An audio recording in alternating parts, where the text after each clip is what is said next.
it, it's time to do it now. And we will continue on by starting with roll call. District 1, Carrie Ann Parsons, alternate. District 2, Jesse Hare. District 3, Dustin Winfield. District 4, Charles Creighton. District 5, Lynn Mulder. District 6, John Welch. District 7, Ted Agenbar. District 8, Niall Harding. District 9, Gidget Oxner. District 10, Brian Pascal. District 11, Diane Leblanc. Okay. We have a presentation at 11 o'clock from Valuation Resource Management, and I'm sure Madame Kelly will keep me on track with that. She better. Is there any disclosure of interest? Yes, Councilor? Deputy Warden, sorry. I'm on one of the boards for the people that are included in the grant. Okay. So when that time comes, you'll let us know. How much? You have that? Yeah. Okay.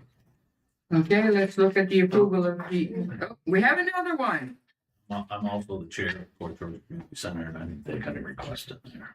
Port George Community Center and I'd say I'm Chair. chair. Okay. Thank you. Anyone else? Okay. Now let's do the approval of the agenda.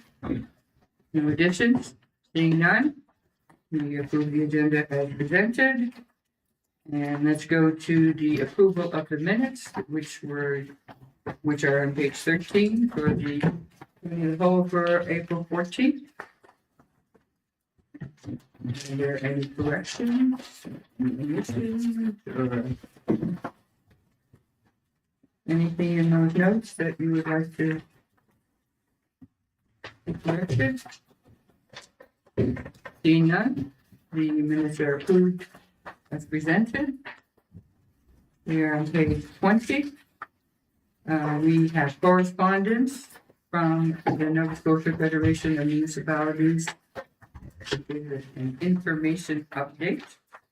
Did you wish to speak a few? Yes. Thank you.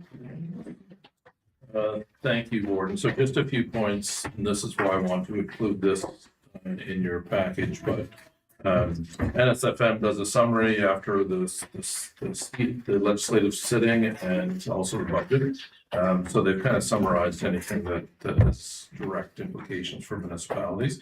So I'll just point out a few specific things that would be more specific to us. So first of all, in Bill 186, the Support of Fire Protection Services Act, we've been talking about that a lot. But basically, there's some commitments that we'll have to do, conduct a fire protection service review to determine its fire protection service level. They've been talking about that fairly frequently, and they've been talking about how that gets funded and that type of thing. So hopefully there's some support to do that. That is something we will, and they're developing the structure as to what that looks like.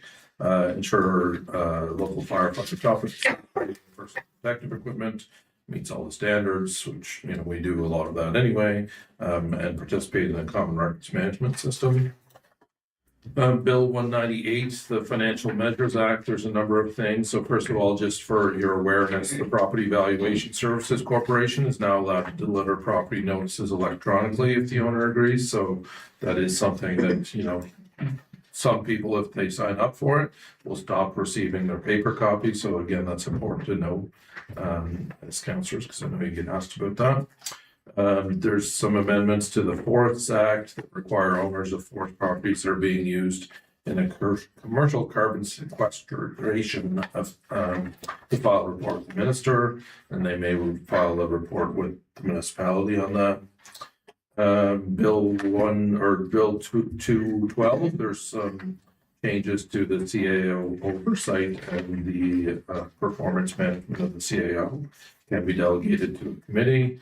CAO can be excluded from discussions related to performance, and you can manage participation. And lastly, that council can intervene in the CAO's delegation if the CAO is absent for more than 30 days.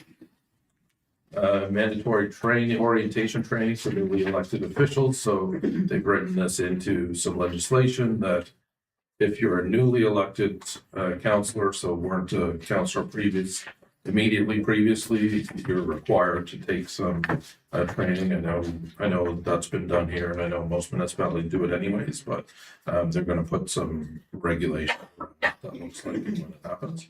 I think those are the main ones that I just wanted to bring to your attention. Of course, there's some additional information about the budget from this, the provincial budget from this year with you as well. Okay. Thank you for going into the overview of that. And are there any other?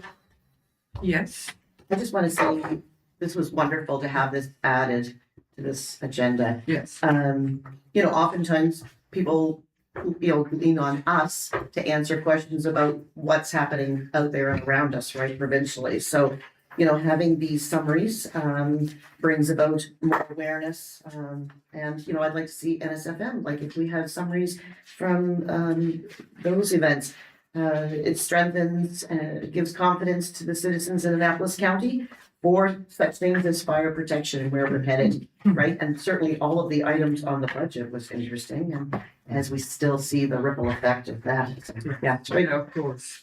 Yes, thank you very much. Okay, so we will look forward to more of these as we go along. Let's keep going for information staff reports. We're on page 27. Our first report is from our Director of Planning and Inspection Services, Madame Bent. We have a recommendation there to be put on the floor. I'll let Madame Bent speak first, and then we'll proceed. Madame Bent? Absolutely, Thank you. So this is we're requesting an amendment to the policy 1.1 for Planning Advisory Committee. Currently, the membership on Planning Advisory is 4 citizens and 4 counselors. Staff are suggesting to add another counselor member, so a complement of 5 and 4 for the Planning Advisory. The goal is to improve the coordination between advisory recommendations and council's decisions. Perfect, thank you.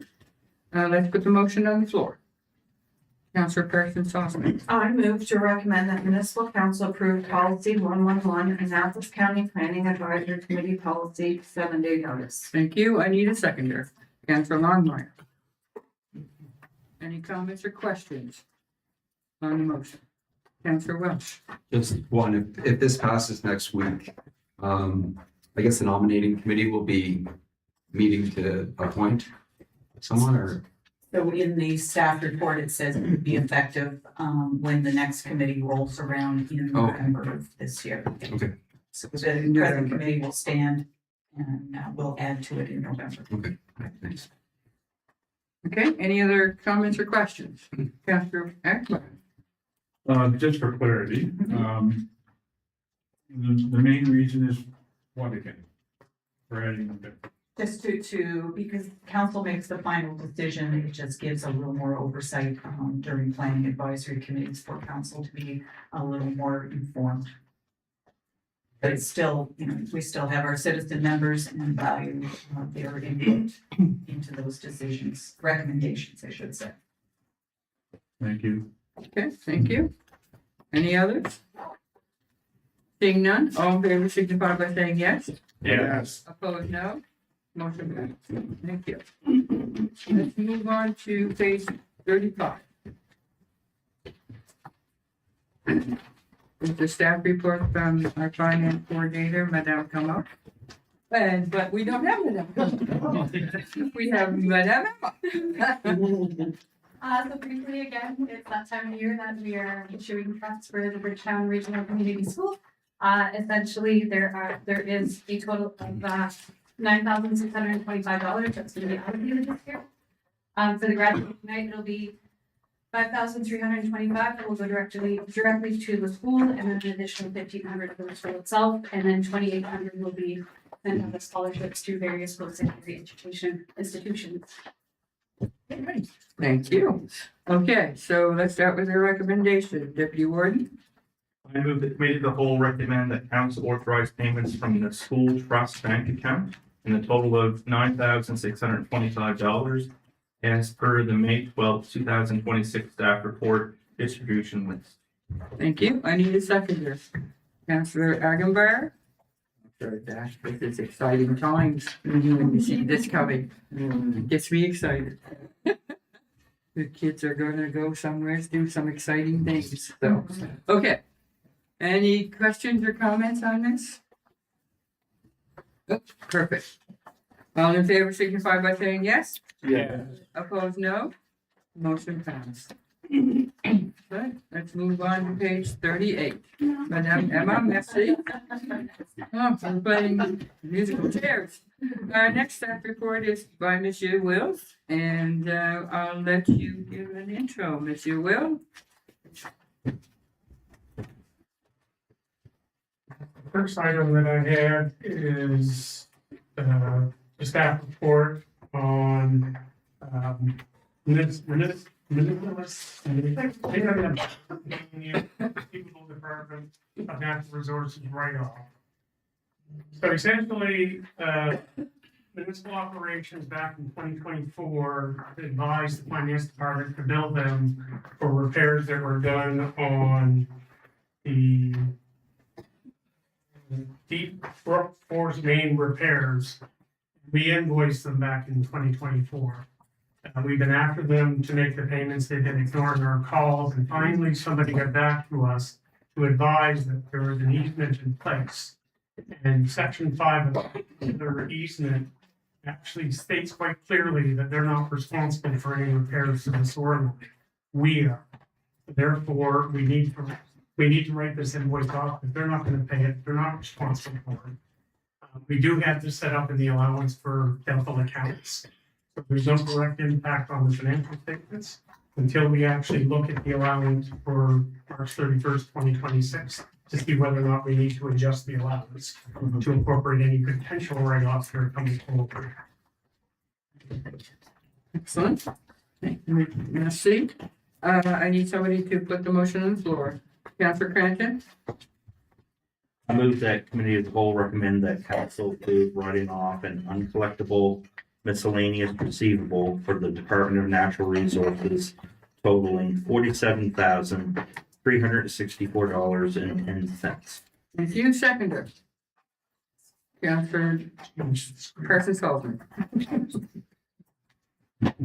Okay, any comments or questions from Monsieur Wills?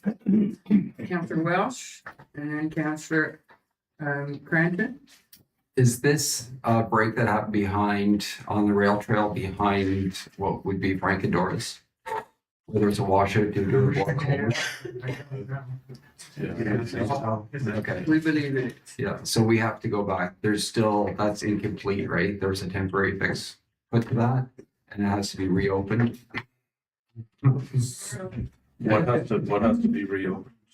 I heard there's an I-beam, just talking with the rail coordinator about that needs to be revisited at some point because the culvert isn't fixed or something there. Over to the roadway or? Within the railway allowance, within the rail trail allowance. I was speaking with him earlier this spring and he said that project needs to be revisited at some point. I think it's probably news to us, but Okay. we'll look into it for sure. We have to reach out to you directly. Thank you. Councillor Cranton. Correct me if I'm wrong, but we're essentially just writing off a receivable that in fact shouldn't have been a receivable to begin with. That's correct. My guess is back in the day, the repairs were done. Powers that be at that time didn't realize there was an easement, maybe, I don't know. If they looked at the agreement, they would have seen that it shouldn't have been built. It's the best explanation I can give.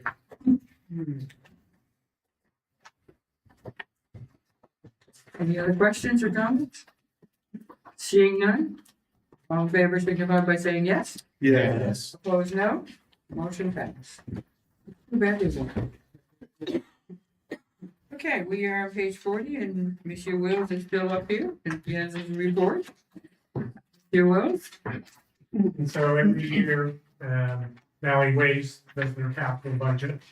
And as a requirement for Valley Waste to be able to borrow, they need to have guarantees. from all the partners. So this is basically just establishing our guarantee for their temporary boring resolution, for their capital project that they hope to complete in 26-27.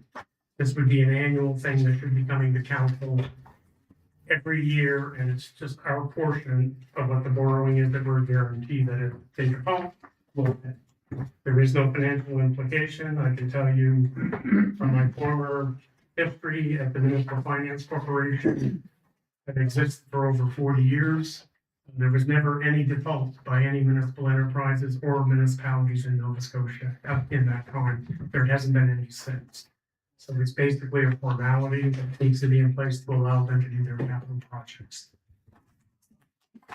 Thank you. I need somebody to put the motion on the floor. Councillor Hagenbar, I move that committee as a whole recommend that council approve the Valley Regional Solid Waste Resource Management Authority guarantee resolution in the amount of $506,736 for budgeted capital projects to be completed in 2026 and 2027. thank you. I need a seconder. Councillor Oxner. Any comments or questions? Deputy Warden. The only question I have is somewhat directed at Valley Waste, where these have been trickling in. How come we just didn't get them when they were planning for 26, 27? Like we shouldn't be doing them in May, and we did one in April, and I'm pretty sure we did one in March. It'd just be nice to ask Valley Waste, one, is there any more coming? And two, can we, moving forward, have them in March and just do them all at once versus this, oh, we forgot about this one, Mhm. so we need to guarantee it. That's all the comment. Thank you, yes. And we might be able to ask him when he presents. Oh, yes, I forgot. Any other comments or questions? Seeing none? All in favor signify by saying yes. Yes. Opposed, no. Motion passed. Okay, let's move on. Merci, Mr. Wills. Our next staff report is. Who's next? Page 43. Where am I? 43. 43. Okay, let's do that. Now, this is Madame Emma. A variance report, Madame Emma, you're going to give us a report, merci. There's an information report, so there's no motion. So for your guys' information, essentially Q4 was completed. And so we have the full fiscal year financial variance analysis. Essentially briefly, as we were tracking in Q3, in the revenue analysis, we came up with a positive variance for a total of $400,528. On top of that, there is outstanding revenues that still need to be documented for a total of $544,502.83. Of those, the municipal operating grant revenue was withheld due to the delay in submitting the municipal previous year's FIR, and there's the Q3 and Q4 municipal operating grant that we have yet to receive. On the expense side, we have received all major Q4 invoices, which include the RCMP, AVRCE, and the library invoices. I also made note in the report about the salary allocation for public works, because we were tracking that there were problems with it. It's been addressed in the 26-27 budget. So we shouldn't need to do this anymore. For the outstanding expenditures to be documented, as Paul brought up earlier, there are several amendments to the allowance for doubtful accounts that include the claim to DNR. These total for $84,895.62. We're also going to be expensing the wildfire expenses, which will be recorded at $310,147.37. Of that amount, it is estimated that we will receive back around $164,000. And that will be set up as a receivable. There is a provision for Xplornet that we will need to document at just over $1 million. And finally, we have completed the majority of our reserve and hydrant transfers for a total of $400,062 $462,000. So overall, we have a positive variance of $593,000.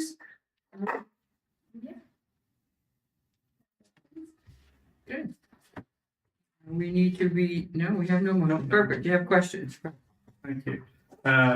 First, I just want to start off by saying I'm glad we have it. And the fact that it's May and the year only ended on March 31st, that's just, it's just great.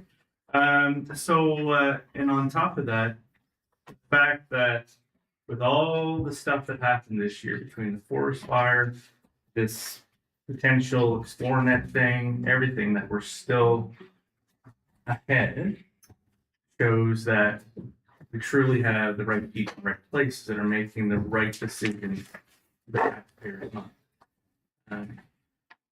And the fact that we can then use this money in the future to patent or to pad our reserves. So I just want to say thank you to that. And the other thing is around the wildfire expenses. So during NSFM, they had a Q&A with DEM, and I actually asked the question around this and how come airport forecasting is so low. And they explained about the things that changed and so on and so forth. However, they wanted to set up a meeting with us, which they have not reached out yet, to discuss and to go over the wildfire expenses, and then also to have a touch point after the fire. Because, it's nice to know, is it burning, is it not burning, or, what's the risk level? So hopefully, maybe something will come out of that, and instead of 164,000, maybe we'll get 167. But I'm just super impressed we have this. We're in a good financial situation. Look forward to this year. Jump in for a second. Just to one point that you made, Deputy Burns, so Meredith has emailed me to ask about dates. I didn't want that to go on record. Oh. She hadn't reached out. We'll set it up as soon as we can. Excellent. Councillor Con. So our report on the Bornet project, when it all said and done, are we ever gonna know if we made money and how much, or what's the bottom line? Yeah, or did we lose by selling? We're not at that point yet. What we're doing is setting up its potential liability, the payment of that invoice. We haven't agreed with it. We haven't finished the analysis yet. So I'd be hesitant to say where we're at until we actually get to that bottom line. But I would commit to you, as I'm sure the CAO would, once everything's said and done, we will bring a final report back to you. Yeah, So that because at you know one exactly point where we you're were told how much we made, and all that stuff, and now we're finding out that we didn't. I mean, we're not sure if we're gonna end up paying the full million or not, we don't know. I mean, we have to get through to that point. And at some point, there's gonna be an end. And once we get there, then we can do a final report to show you exactly where you went. I know there's nothing we can do, but because it's a done deal, but still You'd like to know. like to know, and for future projects, we'll maybe we'll stand a little more harsher on true facts and all of that, and all the contracts. So, no, thank you. Thank you. Councillor Clinton.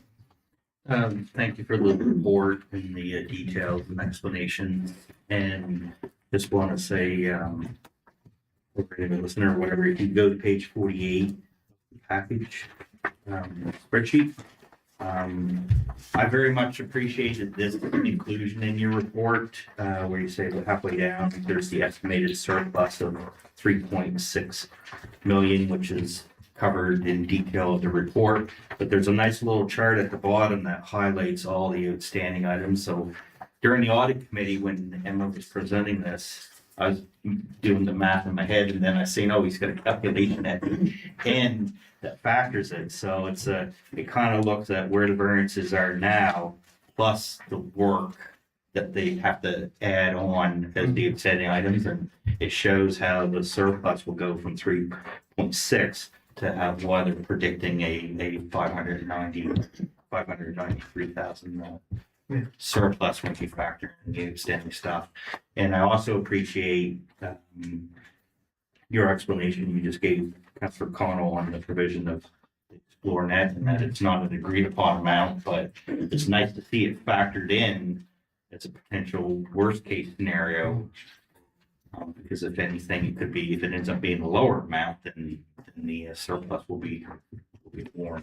So just want to draw attention to, there's lots of good information there. I like it, but that little chart at the end, I particularly appreciate gives us a snapshot of where we're going to end up. So, thank you. This particular report, where it's the fourth quarter, it's different than the other three, because we have most of the expenses. When we do our final run through, we'll see if there's anything that affects, but it gives you a general idea of where we stand at this point before we make any other adjustments. Just so that when we do get the financial statements done, you never know what the auditors are going to do. It may change somewhat, and that's the reason why. We just wanted to give you an idea where we are standing as of March 31st, 2026, based on what we have today.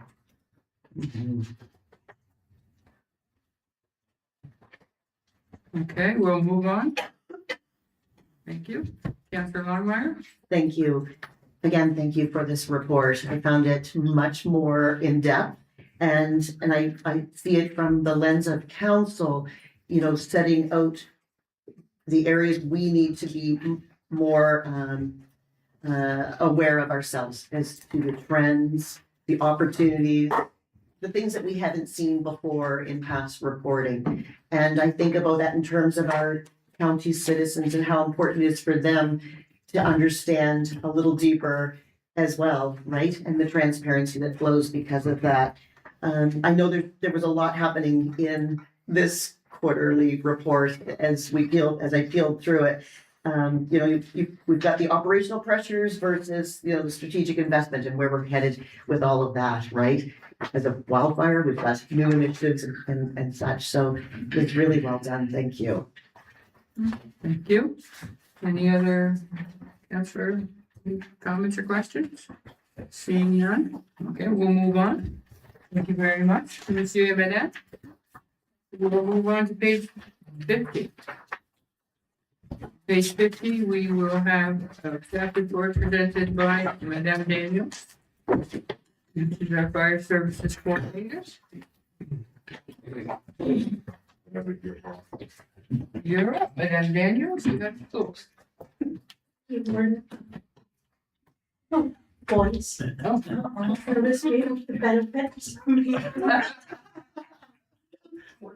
Right on thing.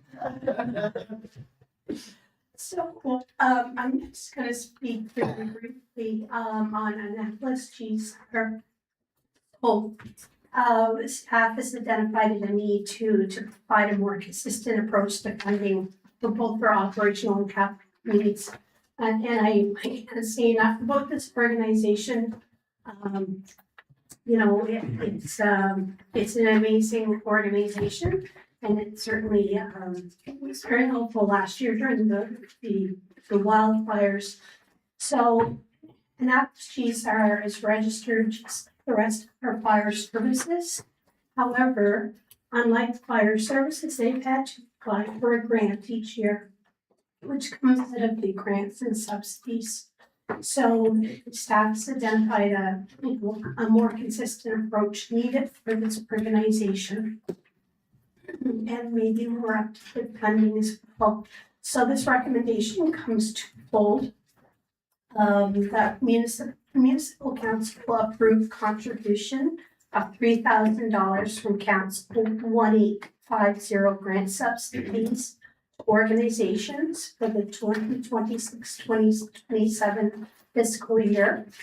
and that the funds would be released once registration to the Annapolis County Ground Circle Rescue Emergency Service application has been received and approved by the CAO.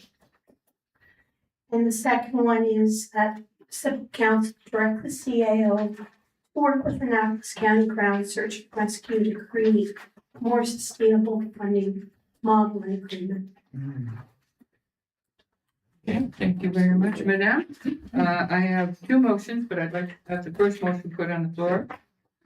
Deputy Warden, The municipal council approved a contribution of $3,000 to council 8150 grants and subsidies to organizations for the 26-27 fiscal year. The funds would be released once registration to the Annapolis County Ground Search and Rescue Emergency Services application has been received and approved by the CAO. thank you. Seconder, Councillor Welch. Yes. I hope in the future that becomes an act. Yes.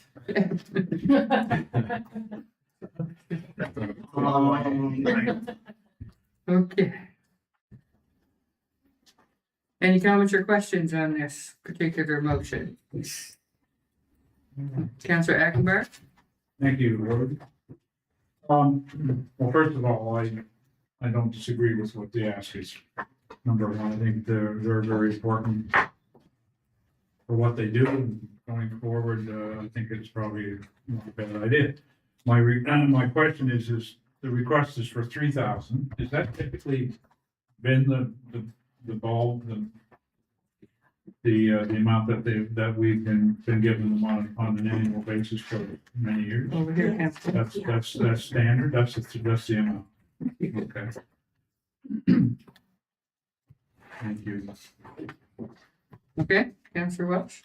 Just a statement, these are some of the unsung heroes of our communities. They don't get nearly the same recognition that a lot of other volunteers do. They kind of fly under the radar, but they're always there when we call on them. And so I'm glad to see this come to council. Absolutely right. We saw the benefit of this team during our wildfire. Councillor Longmire? You took the words right out of my mouth. It's that partnership. It's so vital. We need to recognize them highly for what they did for us last year and what they can and will do for us in the future. Yeah, proud of them. Thank you. Thank you. Any other comments or on this? All in favor, signify by saying yes. Yes. Opposed, no. Motion passed. Okay, we have a second motion. Councillor Oxner. I move that municipal council direct the CAO to work with Annapolis County Ground Search and Rescue to create a funding agreement. Thank you. Seconder. Councillor Salzman. Any comments or questions about this motion? Councillor, Deputy Warden. Thank you. I want to save my comment to this one, because I really think that this is where it needs to go, no different than any other funding agreement that we have. Very fortunate to have the volunteers we have with this organization, and it definitely proved themselves in this last spot. They're definitely an organization that we hope you never see. They like our fire departments. We hope we never see them at our house.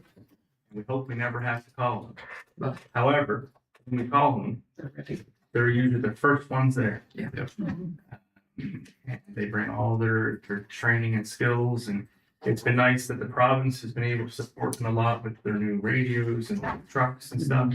And they really just never ask for anything. So I think funding agreement is the best way to go. Okay, thank you. Any other questions or comments on this motion? Of course, it will be brought back to us anyway. All in favor, signify by saying yes. Yeah. Opposed, no. Motion carried. Thank you. Merci, Madame. Okay, now we will move on with request for decision, policy 139, which is prepared by Madame, our Deputy CAO, Madame Sarah. Good morning, council. Sorry, I think I'm getting the point that everyone else now just had. We have a recommendation today, the committee of the whole recommends municipal council provide 7 days notice to approve policy 139 proclamations policy. Back in 2025, council actually repealed their previous declaration of proclamations policy that had identified a list of specific proclamations permitted by council and then required non-listed proclamations to come to council for approval. So there was quite an administrative burden with this. Staff has reviewed proclamation policies for several councils across Nova Scotia. And our recommendation is actually that we have a proclamation policy that states that we do not do public proclamations anymore. So they would not come to council, we would let the person requesting know that we do not do proclamations. Want to reassure council that what we would do instead is that we would have staff work with our idea committee to develop a list of events, initiatives that we think require notice and advertising to the public. So it might be around EDI events or accessibility events or things that matter, like World Kidney Day. And we would create content to our social media and other platforms that are more impactful than sometimes the language used in proclamations. So easily understandable, might have a call to action, get out and move today, that kind of thing. So that's our recommendation, is that we bring it more operational and we no longer have proclamations, formal proclamations come to council. Okay, we will put the motion on the floor before we start discussion. Councilor Hare, I move the committee of the whole recommend municipal council provide 7 days notice to approve policy 139 proclamations. I need a seconder. Deputy Warden. Okay, do we have any questions? All right, Councilor Longmire. Thank you so much, Warden. On page, it's on type 53 of 103, the third paragraph, it says it perfectly, staff recommend a shift from symbolic recognition of proclamations to active participation. I love the whole idea around placing them in the right place to look more, be more appropriate. The discussions are broader and more sensitive. And I think that this is an excellent recommendation. Thank you. Okay, thank you. Deputy Warden.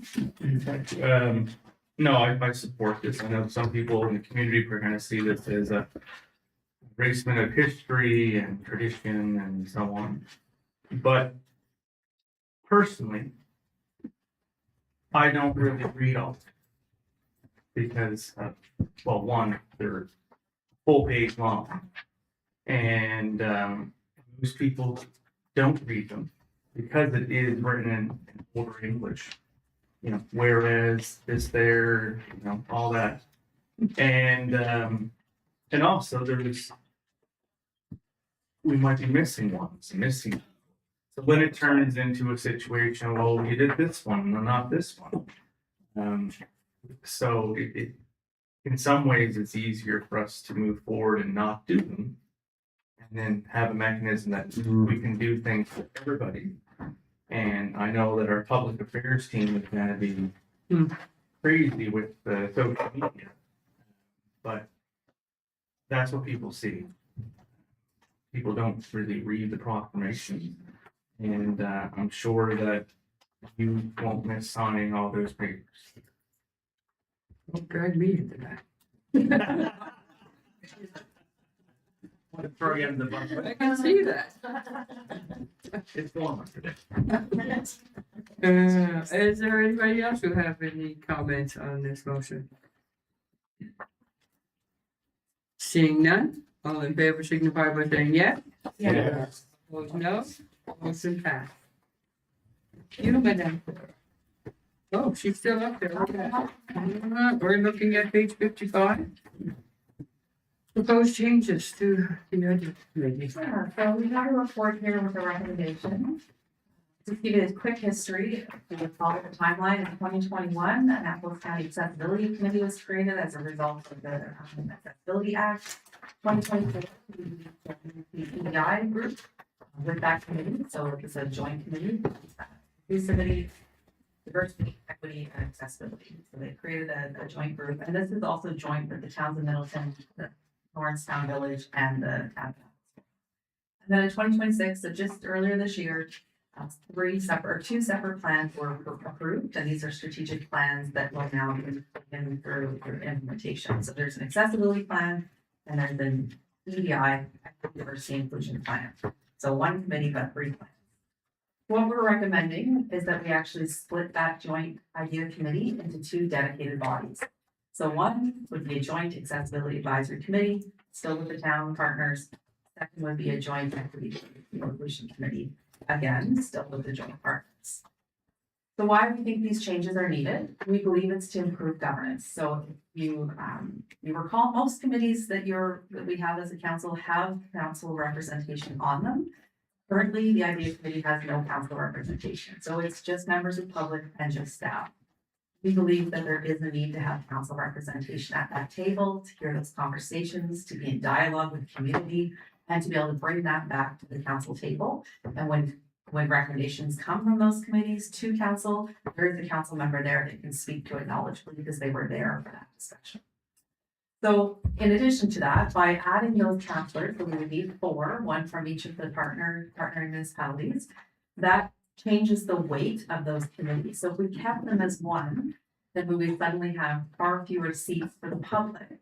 And because the Accessibility Act requires at least 50% of your committee be a person with a disability or represent an organization that represents people with disabilities, the committee would be very heavily weighted to people with disabilities. Now, intersectionality means you might be a member of an equity seeker group, maybe a person of color, and have a disability that exists. That is difficult to find in our rural areas. So we feel by splitting the committees, now you can have one dedicated to accessibility for council representation, and one that can be dedicated to equity, diversity, and inclusion, and to people with who come from equity seeking groups, and so have council on those. So you can still have a disability and be a member of either one, apply for either one.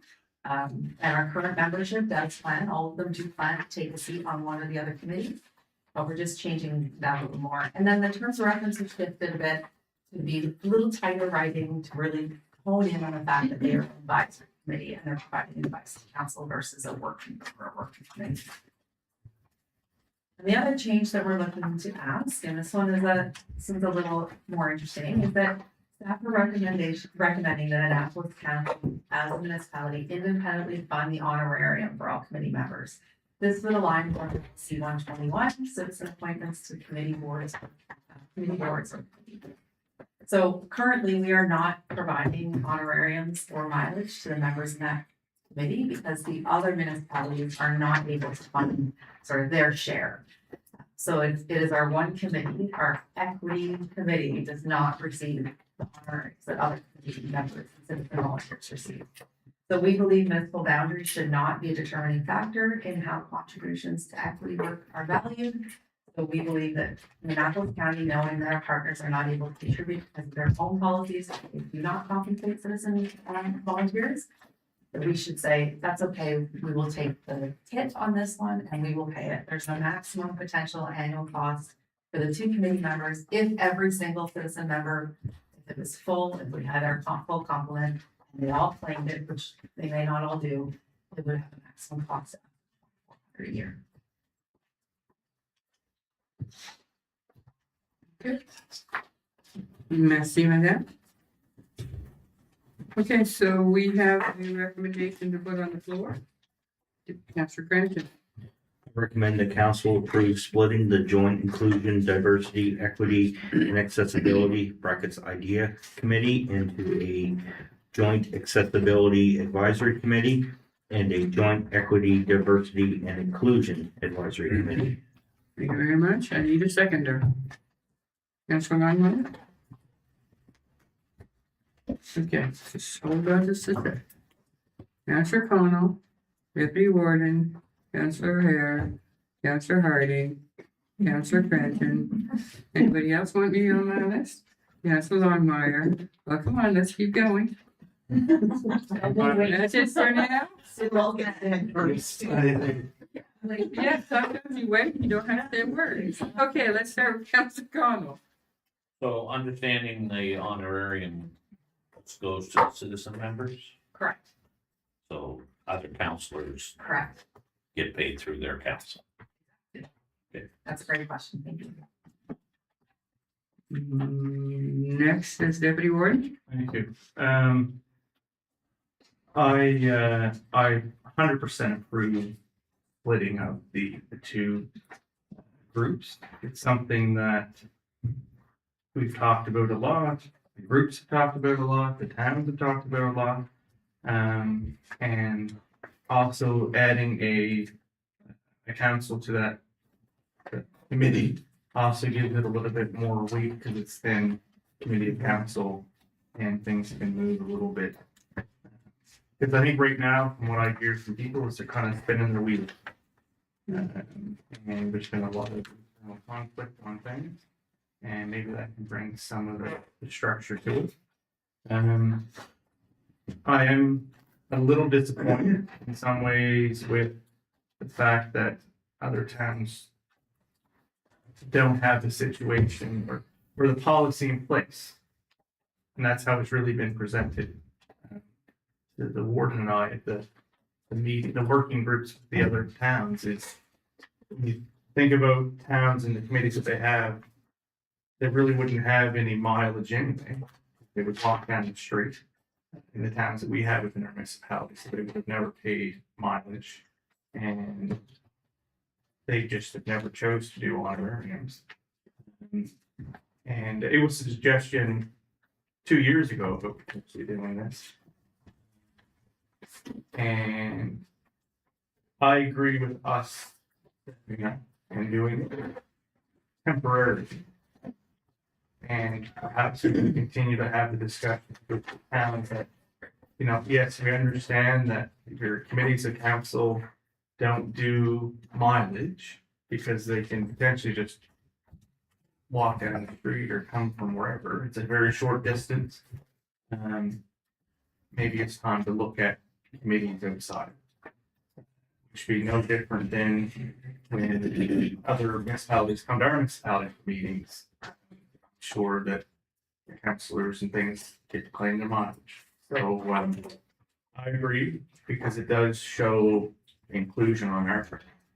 And we're stepping up to be, the leader. So the actions speak louder than words. So I understand that it's a financial pressure, but I don't think that will actually match the $2,400. And hopefully, I have a strong feeling that it can be temporarily that we can find. I don't want to say pressure. Provide information to other municipalities within our set. This is something that they should really look at. So hopefully it's just a bridge. Thank you. Who's next? Councilor Harris? Yeah, I do have a few issues with this, and I'll start with the first being, I remember when we first got elected and sat down and looked at our committees, and it was general consensus we were gonna cut down on our committees. And we cut down on a couple, then we have a couple, and now we're gonna add another one. So that right there bothers me a little bit. I do know we had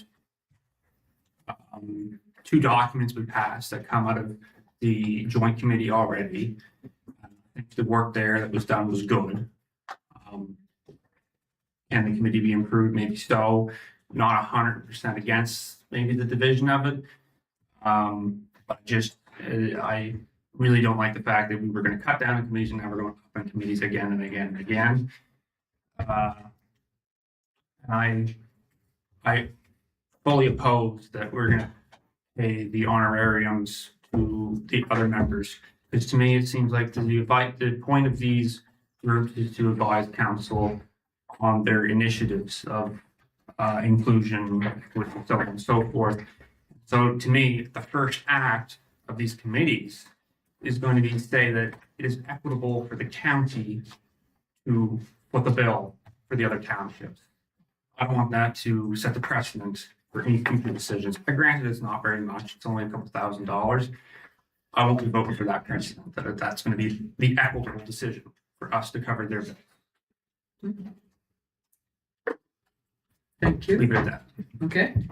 Councilor Harding. Thank you, Warden. I would support the splitting up of this into two committees. I think that committee work is where we actually get a lot of good information and a lot of good work done. And it's where we're able to hear concerns from community members, and I certainly, support having council members on that committee as well. And I appreciate the deputy warden letting us know that there's been some discussions with the other municipalities, because my question, similar to Councillor Hare's, is if there's 4 municipal units participating in these joint committees, that would be $600 a piece. It doesn't seem like $600 is going to be an unattainable line item that these municipal units can put on their budgets. I want to see this go forward. I think it's good. It's a good initiative. It's a good idea. But I don't know that if we take on the full cost, I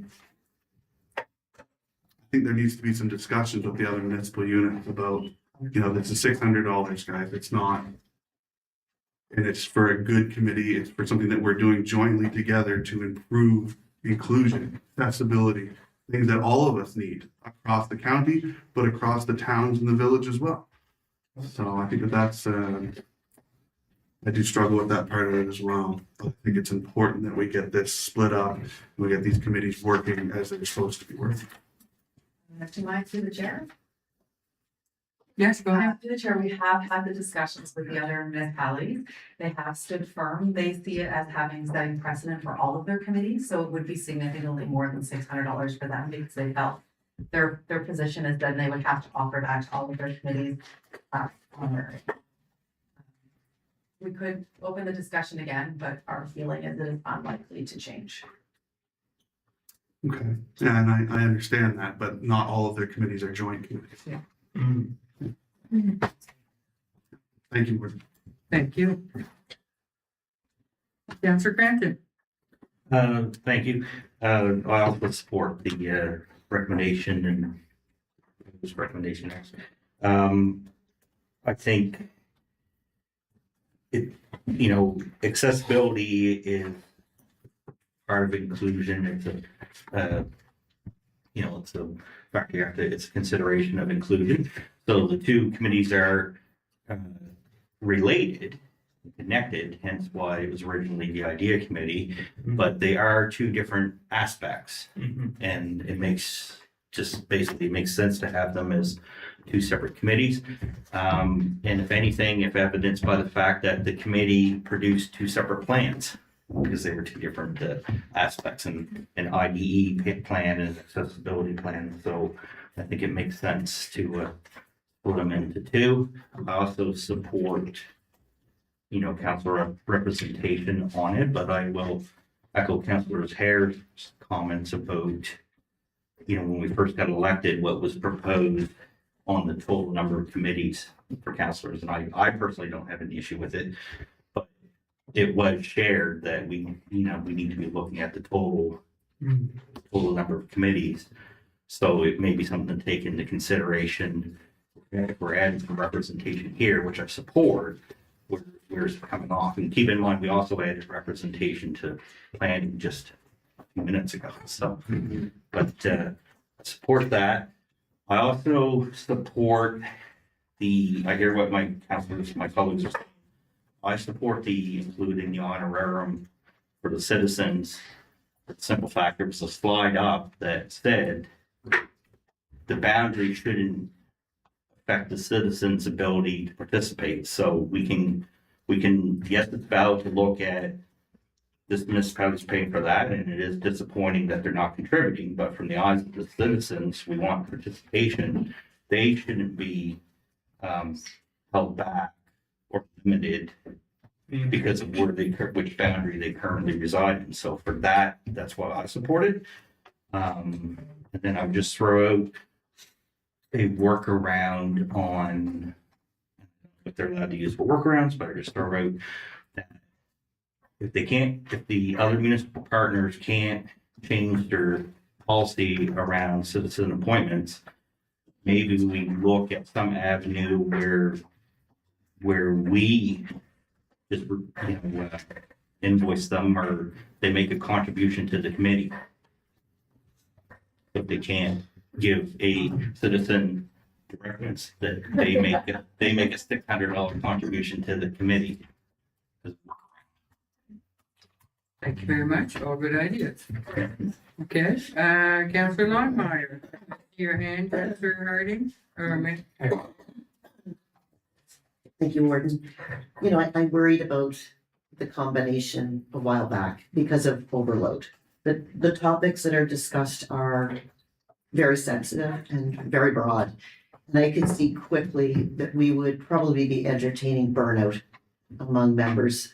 And so I think about how active a member can be and how on point, and able to focus on the matters at hand they could be when you're stretched very, very thin. And I heard from one who, expressed his concern around expertise in the area. When you've got the right membership made up in a committee, you want to be able to equally hear from all members and feel that information is heard. And it was said that, he didn't quite feel that was the case, and I hope that in the future that it would improve. So, again, that'll improve participation, right, and membership. I'm for these two committees splitting. I know that means extra workload and councillors are gonna have to, step up to support these committees. But I feel of our committees, these two are so necessary as we face the future. Newcomers coming into the province, and how do we best support them? That's just one aspect. We know that by 2030, we have to be somewhat close to finishing up some accessibility, and we've got a ways to go and some hard work ahead of us.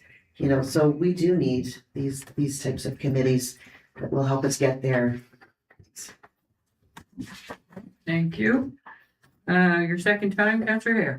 Yeah, just again, on comments that borders should not matter for, No, I'm waiting. okay. The borders should not matter for representation, maybe so, but again, it's gonna set the idea, the precedent that the decisions that possibly come out of these committees, that we should be footing the bills for them as well, because this is the first decision we're making in here, is that we're gonna foot the bill for the honorarium. I don't like this precedent at all. So. Thank you, Councillor Oxner, and then we'll have Deputy Warden. Thank you. Oh, sorry, Agambar before Deputy Warden, before Deputy Warden. Okay, we'll let the CAO jump in. I just want to make one point, and that's about the current representation on the current idea committee. I believe that every citizen lives in the county. There might be one that's in one of the towns. I think so. I'm wrong. Okay. What's that withdrawal? So to be clear, like right now, and again, so we will, I think there's, off the top of my head, 7 or 8 representative citizen reps, and they all live in the county, so they're not in one of the, they might be in Lawrencetown, but they're not in Annapolis, Royal, or Middleton. We'll need to add a couple because we're splitting the committee if that's the way that council goes, but it could be possible if they're all Annapolis County residents anyways. Food for thought. Councillor Oxner. I think it's a great idea to split these committees because it is a lot of work. The other municipalities may have policies in place about no honorariums or mileage, but maybe they need to reconsider a policy for these joint council committees because they are slightly different. And I'm probably gonna get lynched for my next comment, but the councillors that sat on the East End Planning Committee have fulfilled their duties there and are available. Well,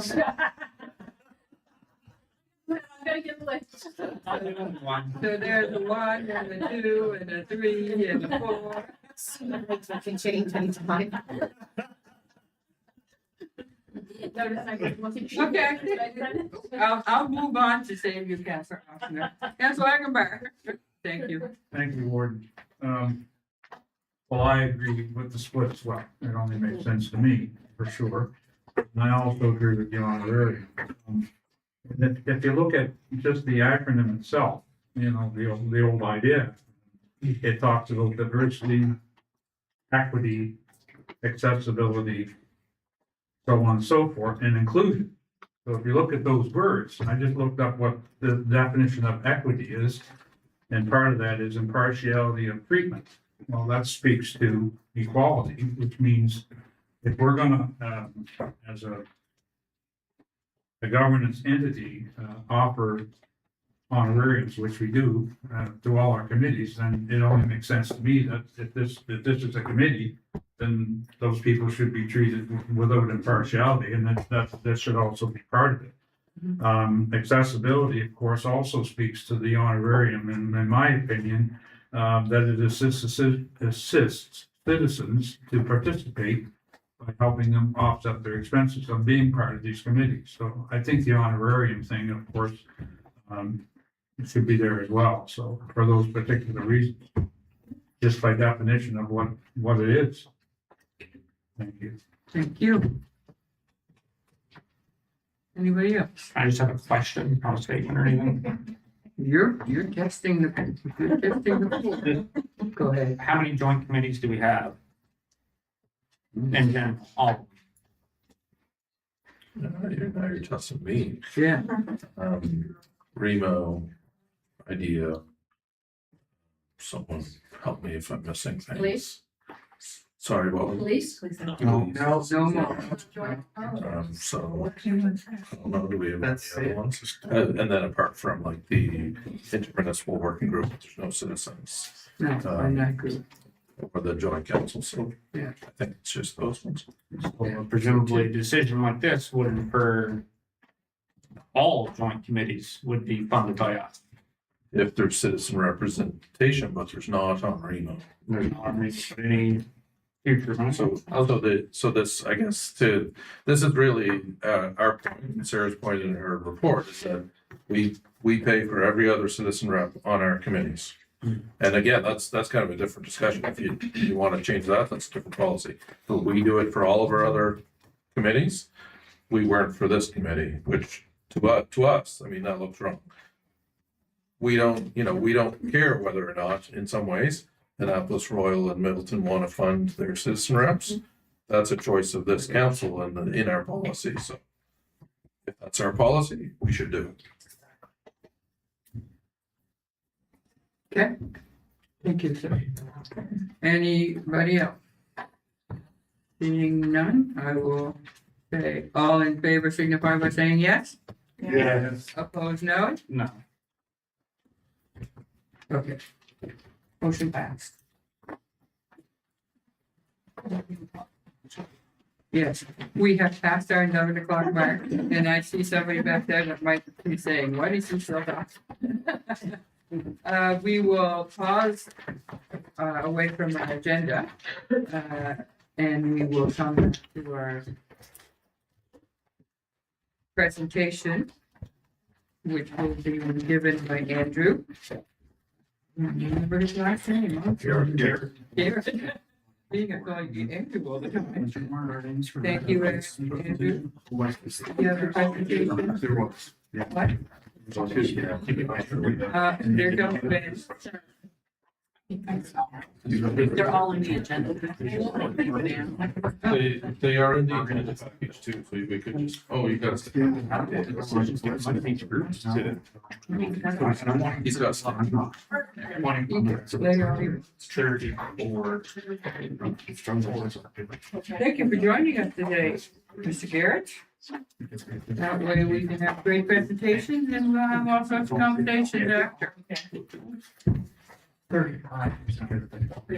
is yours. Thank you very much. Thank you very much, Warden. Yeah, thank you, everyone. I'm Andrew Garrett, I'm Manager for Valley Waste. I'll have somebody on the phone. Yeah.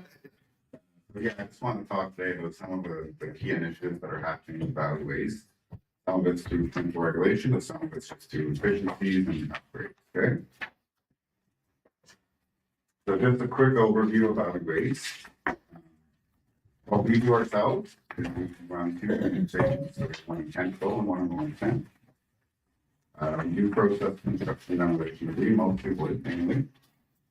We do receive and sort household hazardous waste at these facilities, but after that, it's done through a private contractor. So we also have other services. We have an education team, bylaw enforcement. We administer all these contracts. We also are under contract by funders, like funding associations, as well as stewardship teams. Think of batteries, paint, they want to know for that's actually transferred to the private sector now. They're actually under contract to provide that service.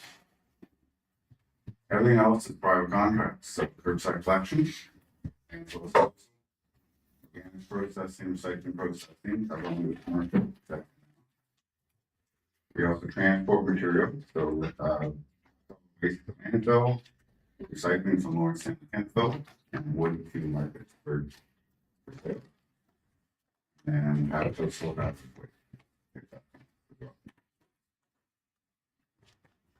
So I did want to touch on a few big ones. These are all new, I like to industrial. But standard producer responsibility regulations, that's your residential recycling program. Construction demolition debris regulations, which we now have to follow. The new ones came into effect last year. We are doing bi-weekly bulky waste collection in the spring and fall cleanup. And why and how that works. Plus, finally, we are modernizing our facilities. 27 years old. I haven't had many upgrades until the last couple of years. We're really excited about that. So, recycling program. So, touched on this before. It's a bit complicated.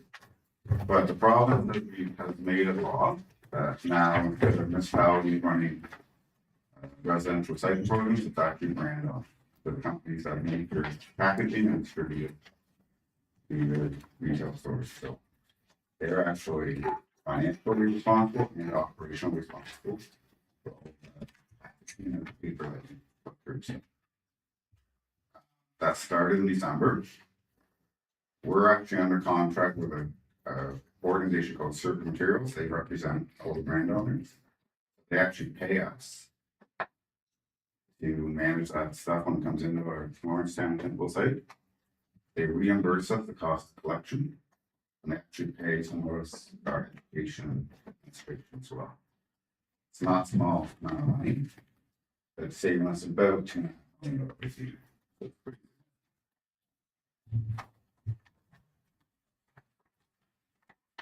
Collection system. So we get some calls on this as well. So we do have a 2-truck system. And how this came about was it was partly due to the ER regulation. When we went to tender 2 years ago, knowing that we asked contractors to separate the costs of recycling collection versus the rest, garbage and organics. And the best deal overall is actually the 2-truck system to the municipalities. So garbage and organics, that's cheaper, the 2-truck system. Recycling's a bit more expensive, but that is fully paid for by. So the reason it's cheaper is actually a lot less. So they can actually do 3 routes now, but they used to do 1. Good news with that is fewer trucks transport. Bad news is they're showing up at houses a lot earlier than usual, or a lot later.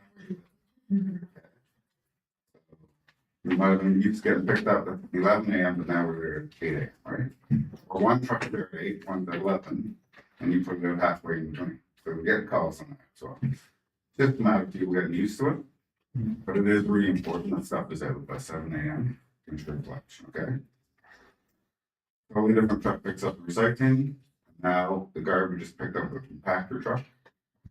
touch that bulky waste like your sofa or chairs and so on. And you can do it every 2 weeks now, so we spring and fall. I know a lot of people love spring and fall cleanup because you can get a lot of cool stuff.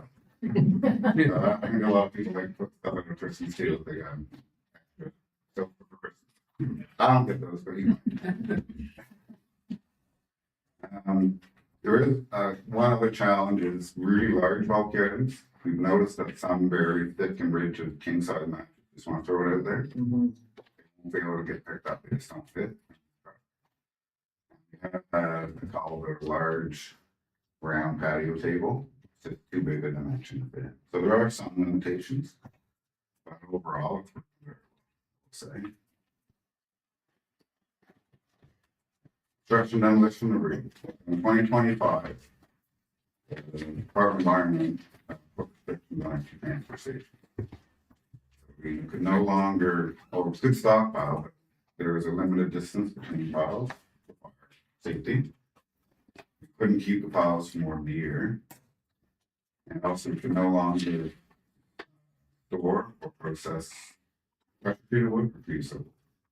Over time, it actually does leachate into the ground.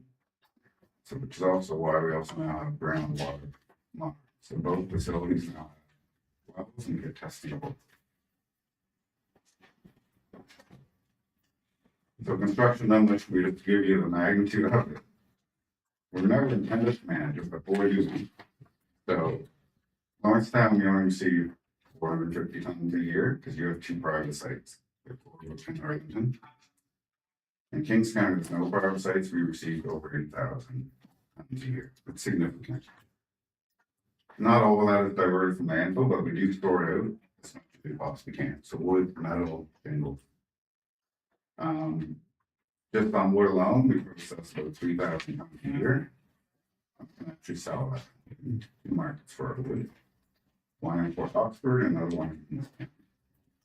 So that covers most of our costs. There are some internal costs, but by and large, we're saving money, but also we can meet that regulation. But finally, it also helps us with emergency disasters. So we met with our counterparts several times over the last year since Hurricane Fiona. And it wasn't just Hurricane Fiona, it was flash flooding and obviously wildfires and affected in this region. But through that is a lot of people realized there really wasn't enough equipment in the province to deal with that quantity. Especially Hurricane Fiona, it took some of those municipalities up to 2 years to clean up all the debris. Cape Breton had 20,000 tons. It's a lot. So we can assemble, find the next figure.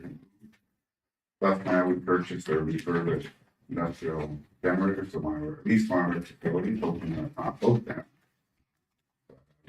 You know, so Lawrencetown, some exciting things. We're in the process of upgrading our hazardous waste facility. So a new container where we store hazardous waste has been already purchased, but there will be a shelter above. New compaction equipment is just installed. It's at Middleton actually. Too well. Truck's too heavy now, but it takes them off. But that's a good thing. But also we have groundwater testing wells. We will be expanding this facility this year. 30%. We need for our program. We'll be constructing a warehouse because most of the work we do is outside, but we do have electronics, paint, and so on that we should be inside. And we want to install a water retention pond just for fires. We have had a number of fires. I can do a whole presentation on fires. But not No. I'm almost done. My last slide. Eastern Management Center in Kentville. So we actually doubled the size of our construction demolition debris yard just to meet those regulations.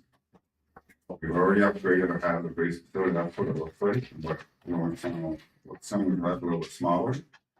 But and then the groundwater monitor well upstairs. Groundwater monitor upstairs do as well. But we're doubling the size of that transportation. That project just started last month. Fortunately, we saved for this many years ago. The authority started setting money aside, so. we're thankful for that. That's everything. Thank you. I know that there's gonna be some questions, so I'm just gonna start writing names. Hold on. I'll go around the big gamut. Deputy Warden, Councillor Agenbar, Councillor Longmire, Councillor Connell, Councillor Hare. We'll start with those. Go ahead, Deputy Warden. Thank you for coming and the presentation. I just have a couple questions, not putting you on the spot. That's fine, I'm used to it. So, the first one is actually something that we talked about earlier today, is around the loan guarantee. So, I'm just curious about why keep receiving random ones instead of just in March, Yep. all of them at once. So it was actually over 3 years of project. Mhm. So you're getting something with that. Yeah. But it takes a while to get some of these projects complete. You can't actually finance and cover the last invoices come in. So the groundwater, no. The groundwater, and other wells, actually 2 years ago, Mhm. they just completed. Mhm. The last one was coming to the system. But we also, there's a certain. Mhm. And some of that's part of that timing. So we don't have extra money. So No, if we don't have like a surplus, it'll go right back to you guys. no, but what We I'm can't carry that. What I'm saying is, in March, when you approve your budget, at that point, you already know what loans you're gonna have, or what you already have, A new one, yeah. new one. But we've received requests for approval for a loan guarantee. Yeah. We've had one in March, we've had one in April, we've had one in May. That was my question around, why we just didn't, so if it's to do with the timing of the loan, It's primarily timing, and I'm sure we have the money to. We cover that. Okay, thank you. So with the expansion of the site, which I go there quite a bit, so I know that it's definitely needed. Yes. What does that mean about the bins? Well, they'll be in the plastic then. With the plastic green, Those field are- of green. Yeah, they shouldn't be there now. We have more. Okay, They go to sustainable. okay, okay. And next question is around the scales that Warren chat. Yes. So we used to have two, now we got one. Yeah. Which I keep hearing concerns about. Where you drive in the scale that you would enter, but then when you leave to go pay, you have to exit your vehicle, get out onto that little strip, come around, and then try to reach up to the window to pay the thing. I just see that as the barrier for things. Like I know that they could come out and then turn around and come back in and turn around. It just doesn't seem productive. Is there a plan for changing that, or is there a plan for getting that second scale fixed? Or I'll tell you where we're at right now, yes, and why it's that way. So the site was designed for chief, right? Yeah. And really, the facility isn't a large facility in the grand scheme of things. And most facilities outside are not urban ones, so it was never a priority to replace it when it went down. At the time, there was a lot of unknowns about that facility. Yeah. You guys know some of this. Yeah. Now that I think we're all back as a family again. So it's not a huge amount. Okay. But it is a couple $100,000, just for perspective. Or even if we had one, but changed how you can pay or something. Yeah, so they have done some things to accommodate this recently. We will tell customers to drive back and turn around, so they don't have to get out of the vehicle. Yeah, I just wish that the working scale was on the left side, not the right side. Yeah. So at least you could. Yeah. You could yell at the window and say, I have no sold garbage, but when you're coming out to pay, that you can actually pay the revenue. I hear you. We'll work on it. And the other one is just around enforcement. I'm just, how does that work So say for hypothetical, okay? Say that someone was building a firm, Building around the neighboring property. Alright. Hold on, so the building that's burned. Yeah. Full of garbage, Okay. black bags, toilets. So they buried garbage? No, just lying there. And then, there's other. So it might be. Hypothetical, yeah, hypothetical. So you have all this garbage, toilets and garbage, black bag, things like that. What's within your authority to do? Yeah. What's that process? Sure. So bag garbage, absolutely. Yeah. They'll be out in proper storage or in the seats of it, right? Accumulation of solid waste would fall under a bottle. It's a property that's just staying stuff for future use. Some site, really be more damage. If they're burying it or burning it. Scale would be part of part. I think if someone's just storing it on the property, it would be us. Need to enforce. I think I know where you're Thank you. We'll move right along. Who's next? I can't see. Is it Councilor Agenbar? Yeah, actually, I think you partially answered my question. My question was regarding what will these new facilities look like? And if you could maybe put that other picture up on the screen. What would the site look like? So this one, Yeah. that's the work one, but Kind of weird. basically this metal here, this will be expanded out another 40, 50 Okay. here. Hazardous waste, so that's what's there now. It's just an old rock. We replaced that metal bin, but now these shelters that looks similar to that. Yeah. Okay. And what's this other? That's the container inside. Oh, inside. That's the inside here. Right. And then I don't know where the well or pond's gonna be at, but the warehouse. And would be on the side. So this is. So I put there, This is upstage. So, These things sorted yeah, out. so we're all. Thank you. Okay, we'll move right along. Who's next? Councilor Lundmeyer, then Councilor Cotw. Councilor Hare.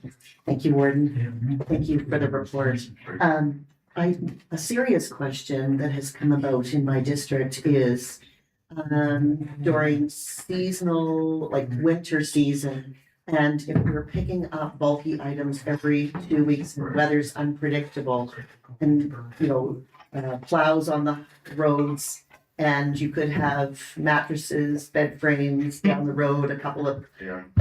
lawn washing machines and a couple of toilets that go into the abyss, right? Because we can't plan, right? And we know that people really did enjoy, like you said, the picking of the, Yeah. right? So they're still thinking that mindset still exists. They're gonna put it out in hopes that before garbage day, somebody picks it up. Yeah.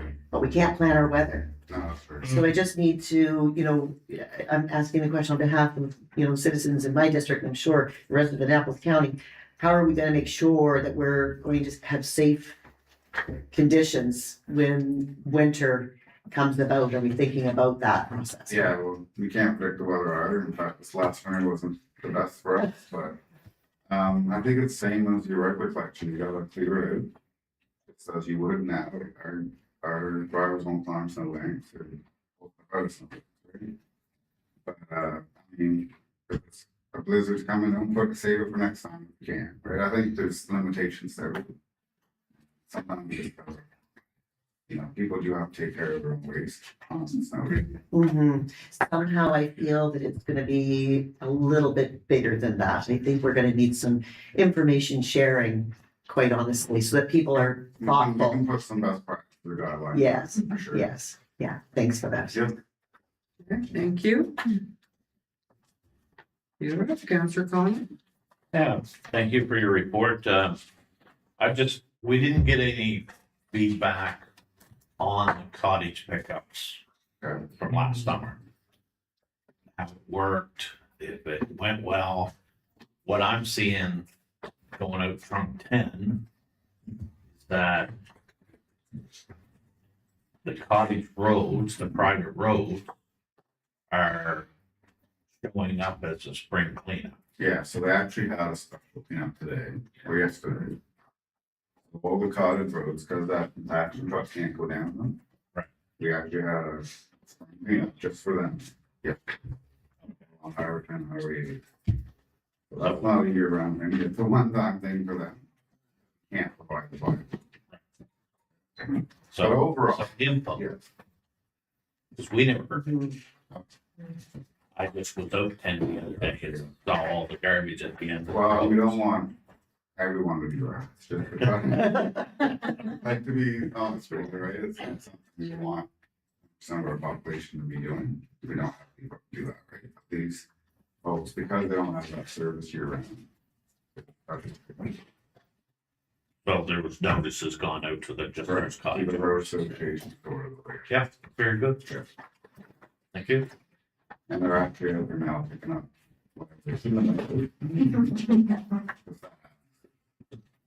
Good. Thank you. Yes, sir. I had questions before when I seen a report on the wood chipping. I still find the numbers very hard to believe. I run a sawmill, so I'm very knowledgeable in wood chips and the market on it. So just for clarification, you're saying that you guys can chip wood here in Orangetown? Yep. And truck it all the way to Port Hawkesbury Correct. and you make a profit. We actually make more money than cost shipping. So it is a net positive moving it all the way from here to Port Our Hawkesbury. labor is still far cheaper than our private contract do that for us. I'm sorry, I missed that part. So it is a net positive. Yeah. $25 a ton. Yeah. We're selling it for 63. We're talking there for about 60. So it is a little bit of a net loss. Okay. Yeah, that's- There is overall, but we're paying $60 a ton or whatever. yeah. No, that's kind of where my disconnect was because it was shown as like $150,000 net positive. So And some of the wood we're actually, they'll pick up and pay us. Depends on the market, what box do we have to get? and forgive me if I missed it. It said that some bulky items aren't being picked up because they're too large. Those bulky items, are they being accepted for free if somebody takes them down to a depot or are they? User pay. Yeah. And there's always been some things, right? Yeah. Stuff we just can't take. Um, One more. Was there, and I see that it was covered by the circular, I forget the name of the company, Yeah. to run the second truck. Do you know off the top of your head how much extra money it's, even though our constituents aren't paying through our municipal tax dollars, they're paying for it through buying stuff. Yeah. How much extra that's costing I people? can't give the exact number, it's a few $100,000 overall. Just, okay, For the yeah, whole region, yeah. okay, the whole region. The whole region, we're paying $5,000. Yeah, But not for the second truck. almost 40% that's covered by certain material. I'd say 35%. maybe. 35% of the second truck or No, the whole system. of the whole system? Okay. Not small. And lastly, has our name been put back up on the sign in Orangetown? No. It's not all 100% guaranteed. The last time when we joined, I said, We I are wanna- paying. Yeah. You said it. Take a plug, Mark. I can get, if it's not, I guarantee. Perfect. All right, leave it at that. Thank you very much. Are there any other comments? Yes, Councillor I Aguilar? just want to reiterate what Councillor Connell was speaking to the cottage and the spring pickup. Did that include Rice Lake? Yes. Anybody else? Councillor Wells, Councillor Hardy? Just a quick one. I was just wondering what you test for in the groundwater wells. Our company do that. It's mostly metals. In Kentville, we actually require the metals and the city. Somewhere else in the industrial parks, but I just want to see where it's going. Okay. And is there any, like a delineation plan or anything like that? If you find it's over limit, you drill farther out to determine That whether would it's migrating tell from? us. We have to submit that, you know, the part of our instructor. Need to continue testing, drill more. Would you do any surface water testing, like in your pond or anything like that as well? You would, okay. Thank you. Thank you. Mr. Hardy. Yeah, thanks for the report, and I just wanted to say thanks for all the work that you guys are doing. I've had quite a few dealings with yourself and with the other gentleman on Also named Andrew. also named Andrew that answers the phone, and I've called quite a few times, and we've always managed to come to some sort of solution for the residents in different areas, and I've got a ton of cottage roads that are on that different schedule and pickup program, but talking to a lot of them, they did get the information, they did get contacted, and I know that you've personally done some stuff to make sure that people get their stuff picked up. Oh, it's a learning curve for both us and it's new for me. Yeah, but I appreciate it, and I think you guys have done a good job, so I just want to say thanks. Thank you very much. I guess that's it. I guess there's no more questions. I think everybody's covered them all. And I have to say thank you again, Andrew, for coming in and doing your presentation and answering all questions. I'm sure you're still gonna get calls. Keep smiling. Everyone's affected by garbage. You're absolutely right. That is the one consistent that people talk about is garbage. Okay, so let's get back to it. If I'm correct here, we're on page 67. Yeah. All right. The first part of the information is presented for the report is by Lisa. But Lisa is, this is the ones that are. This one's a CAO. This is the recommendations to the CAO, community grant. It's the information. So this is just information to let you know which of the ones that were approved by the CAO. 67, 68. 69. And then we'll go to the second part, unless you have any questions on any of those, but they've all been approved, so I'm sure there's some happy people out there. Let's keep going. We're on page 71, and the second part of the report is by the fact.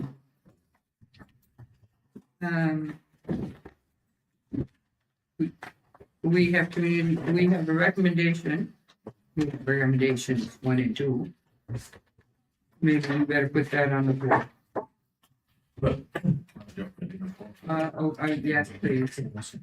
So I just wanted to say, this is the first time, of course, that I've worked through our grants process, and it's definitely different than grants process that I've been familiar with.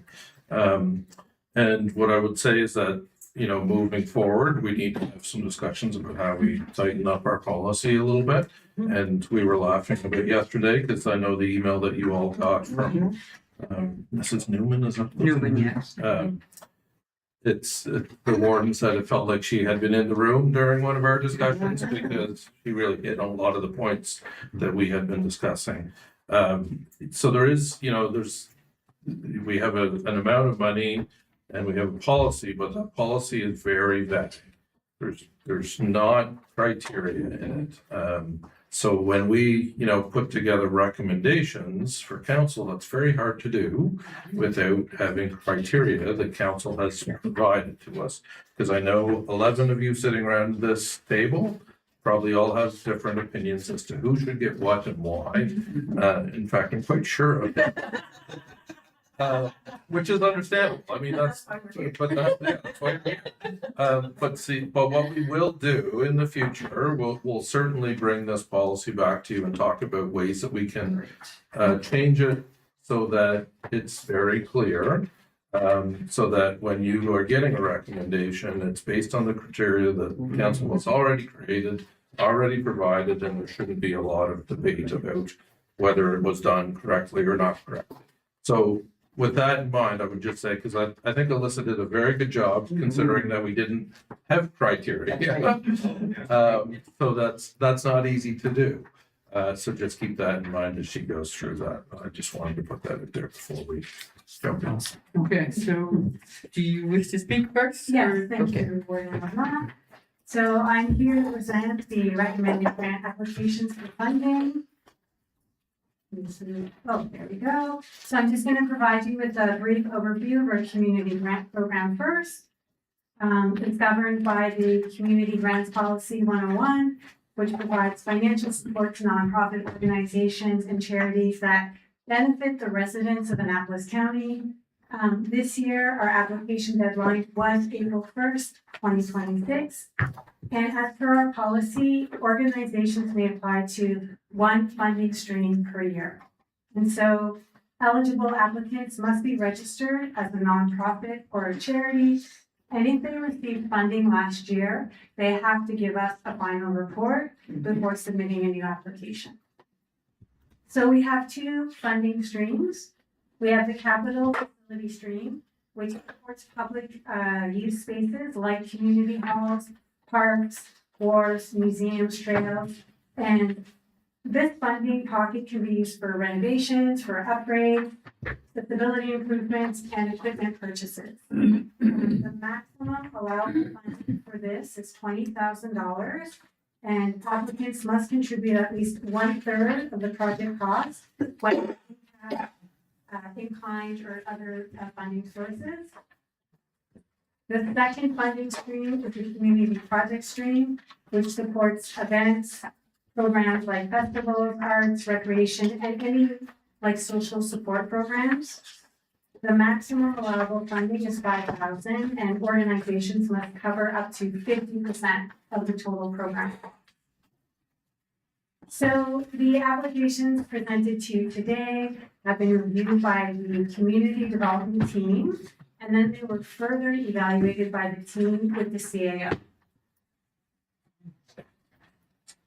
So, the total budget for the community grants program for 2026-2027 is $300,000. And in the information report, 18 applications were submitted requesting an amount of up to $2,500. 17 projects were recommended and approved by the CAO for a total amount of $17,332. So we received an additional 55 applications. So that's a total of 73 grant applications requesting more than $2,500.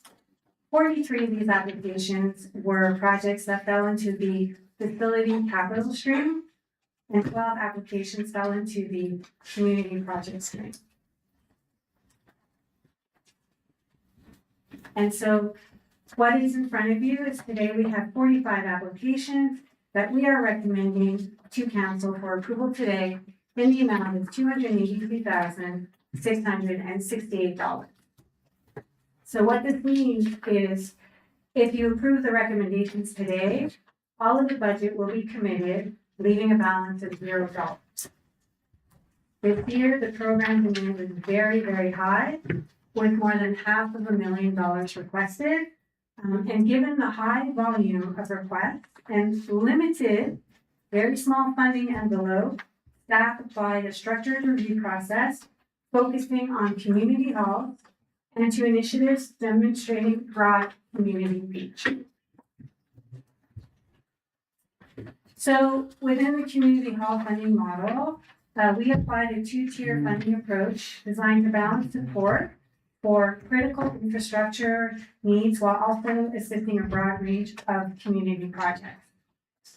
So for major capital improvements, projects in this category were generally recommended for funding at around 85% of eligible costs. For smaller improvements and community projects under this community hall model, projects were generally recommended for funding at around 70% of eligible costs. So this approach really allowed us to extend support to a larger number of applicants while still recognizing the value and impact of each project within the community. So for recreation and community programming applications, priority was given to initiatives demonstrating broad community reach, the number of residents served, and overall public impact. And finally, I just also want to share with you, we received a late application in May from the Bridgetown Road Canadian Legion requesting $10,000 for repairing ongoing roof leaks and cracks in their basement foundation. And so just as a reminder, under Policy 101, organizations are limited to one application for funding a year, and they have already applied for funding to support their free line dancing program. And the application deadline is April 1st. Thank you. That is all. Open the question. Okay, there's a lot there to unpack. There's a lot of people out there working hard and volunteering and doing all sorts of projects. How do you want to do this? I have a question. How do you want to do this? I have a question. Yeah. Is there any, should I put the motion on the floor? That's really what we do, but I think you could probably have some discussion before you. okay, before we start. Yeah, we would have If to. I can say one more thing, if that's okay. Yes, go ahead. If we do change anything in this, we will have to reduce from another organization. So if you elevate one organization with a new amount, we have to reduce another application. Okay. I think you knew all that before. I hope so. Anyway. Yeah. Okay. I saw Deputy Warden, Oxner, Longmire, Cranton. I saw another one. Oop. I would have got your attention after. I didn't think I'd seen another one, but you didn't have any. Okay, good. Let's start with Deputy Warden. Go ahead. All right, well, I must don't go to the frying pan into the fire. So, Yes. It's always an interesting discussion every year, but this one seems that more conversations. First, before I say anything, I do want to say thank you to Alyssa Oh, yes. and all the ones that did this together. And any conversation that we had today is not directed towards you. It's gonna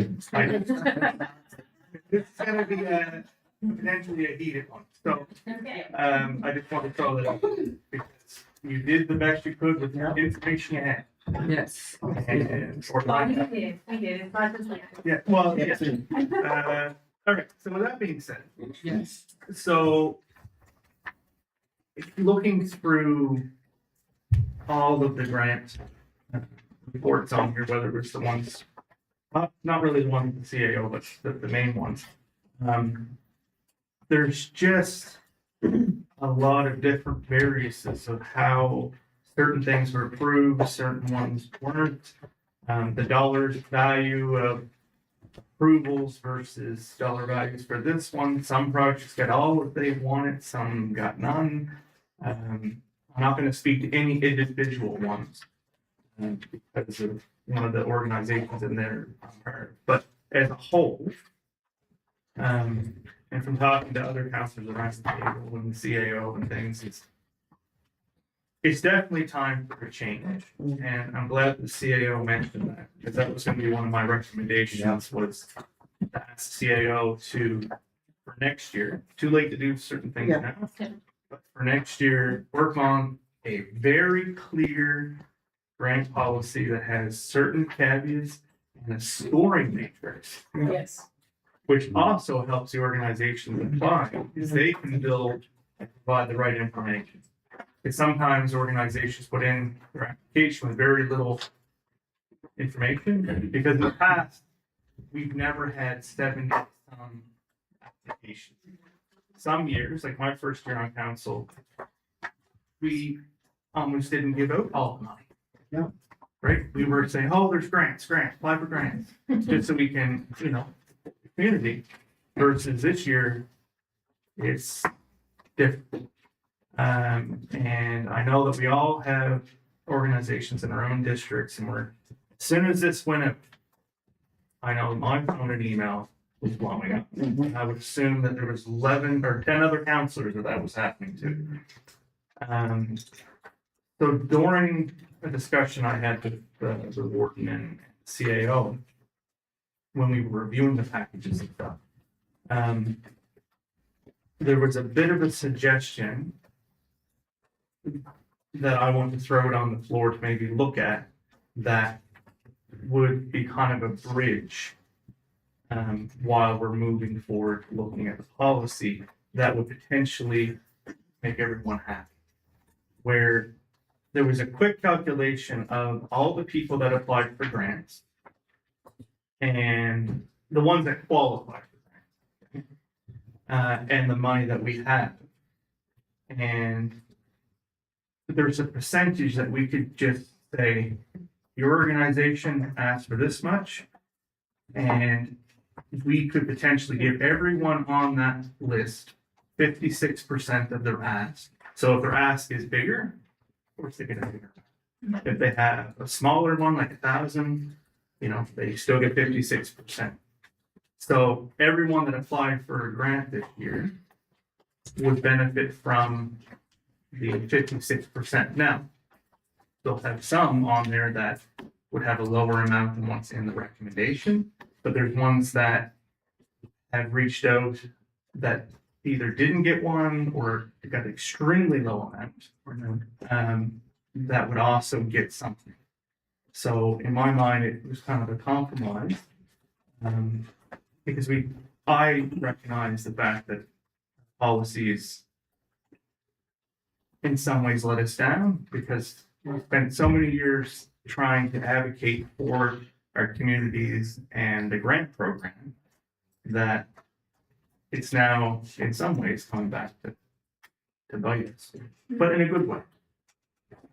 So that was something that I would like to put forward as somewhat of a recommendation, that we could look at this as an option.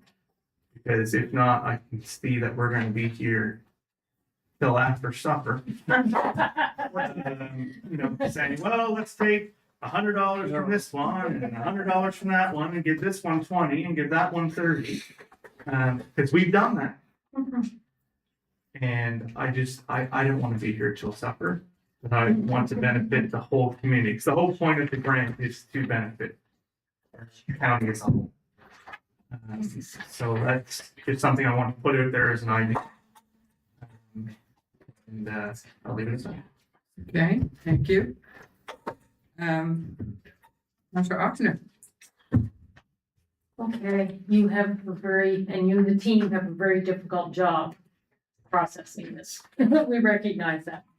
For my own understanding, though, I am gonna question a couple individual ones so that when I didn't have a rationale.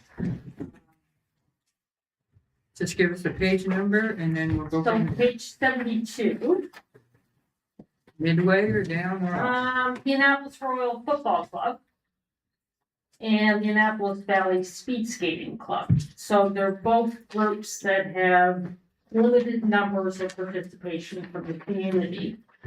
So you saw their applications, and so how come one was awarded 3,000 and the other was awarded nothing? With respect to the Annapolis Valley Speed Skating Club, yes, the application did demonstrate some participation from Annapolis County residents. However, the programming is very, very limited. Okay. And it is my understanding that the Annapolis Royal Football Club does have a bigger participation rate across the county. And there's a couple referencing accessibility. I have to find them now. So page 73, King's Theater. The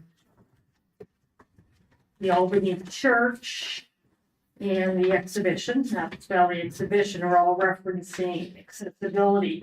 Would those not be better directed to provincial grants available for accessibility? I think that King's Theater, they have several grants mentioned in their application. And the Albany Church is excluded because it's a religious organization.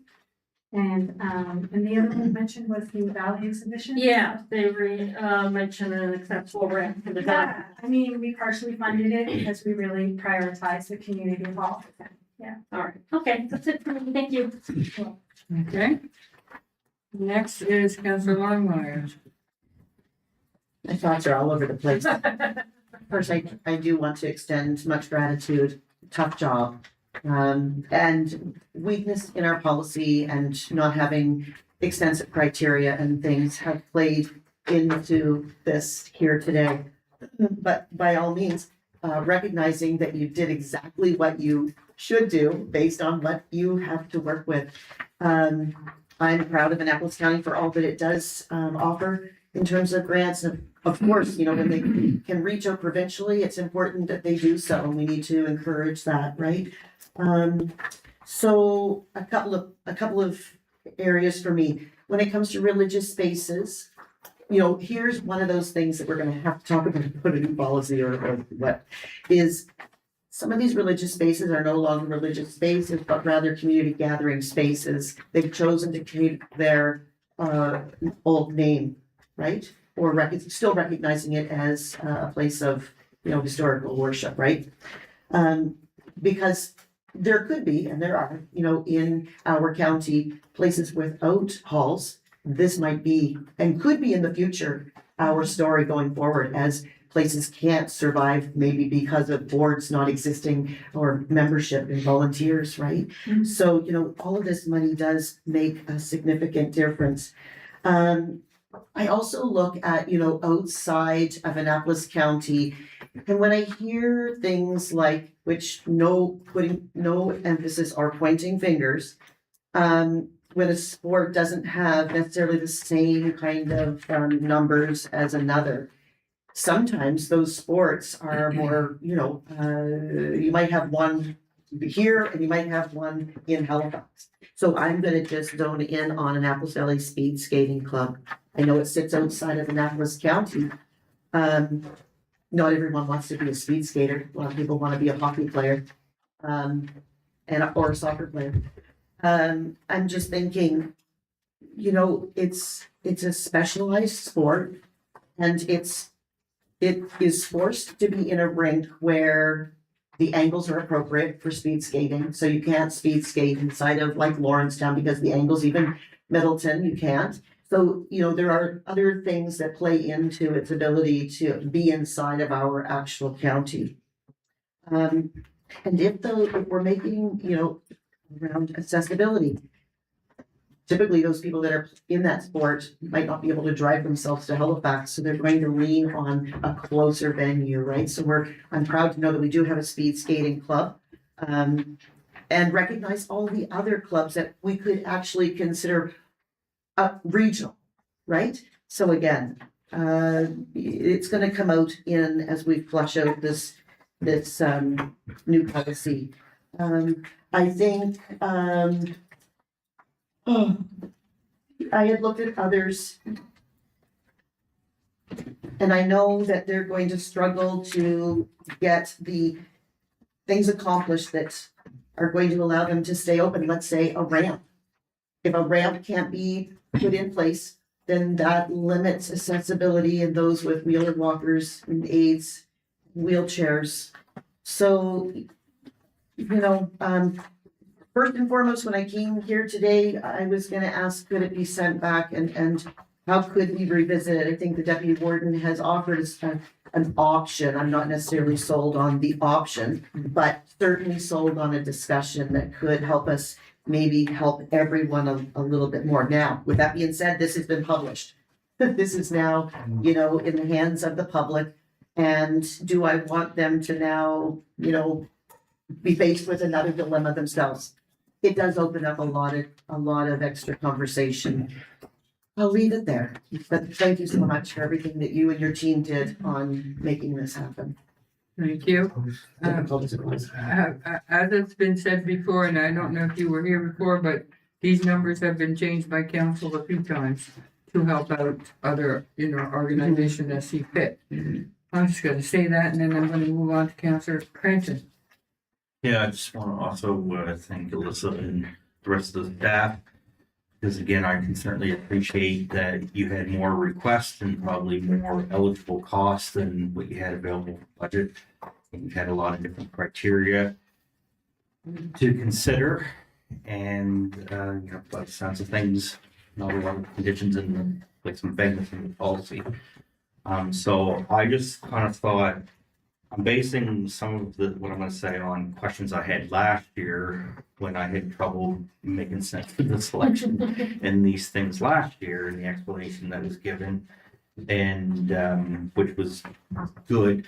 I think what you presented today was better than what I had last year. So, you were able to demonstrate how you went good specifically around your slide around, on average 85%.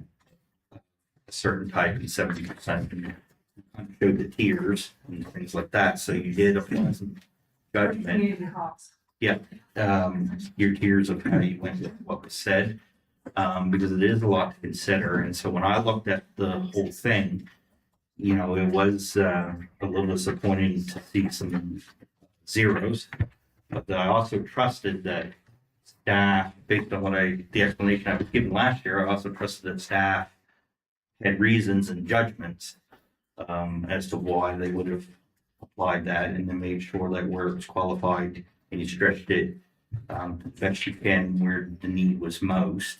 I just want to point out, I support the idea of redefining the policy, put some more criteria and what in there, but certainly not today, because I view it as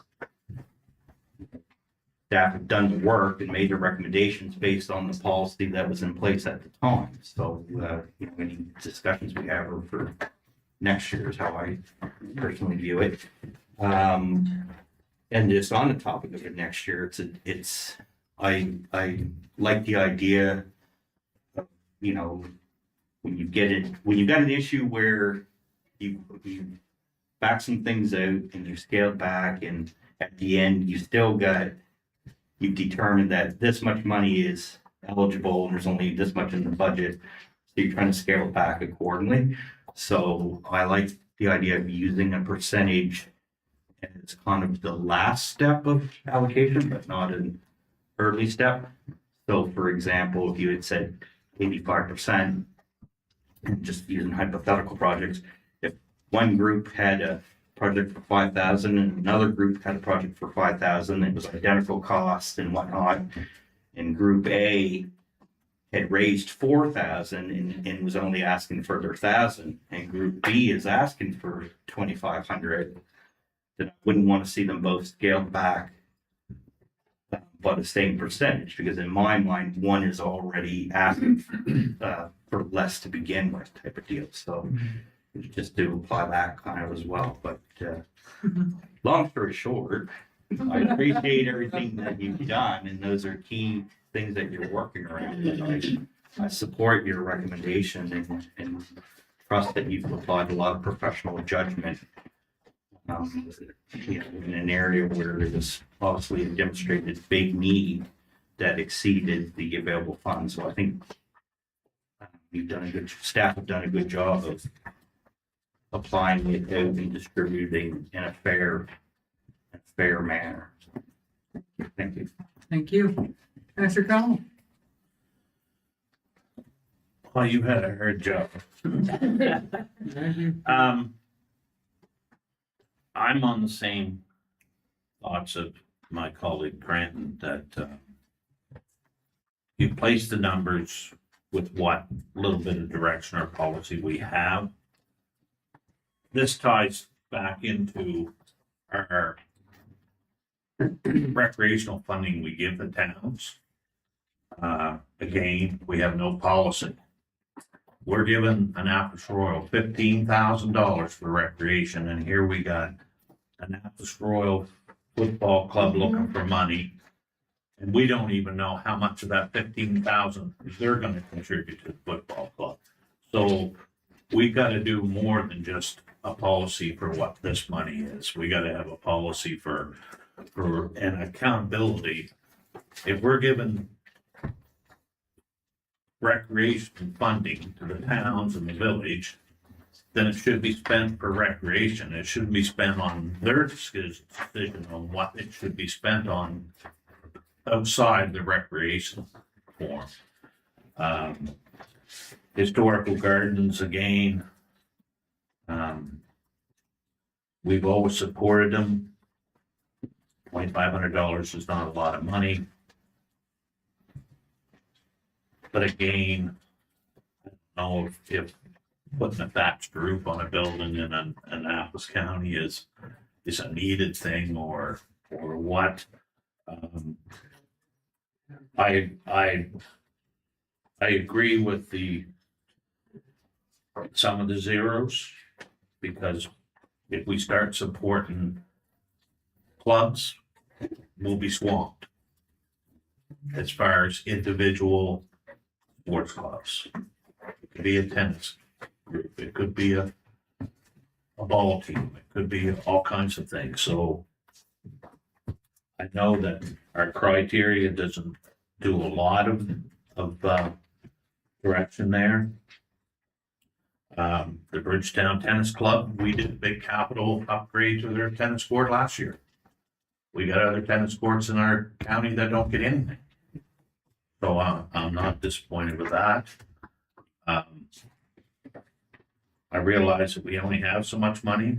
I was kind of a little bit taken back on the Wharf Society, because I don't know when all of a sudden the wharfs were hauled into this group, because we always had a separate wharf thing for $20,000 every year we put into that wharf thing.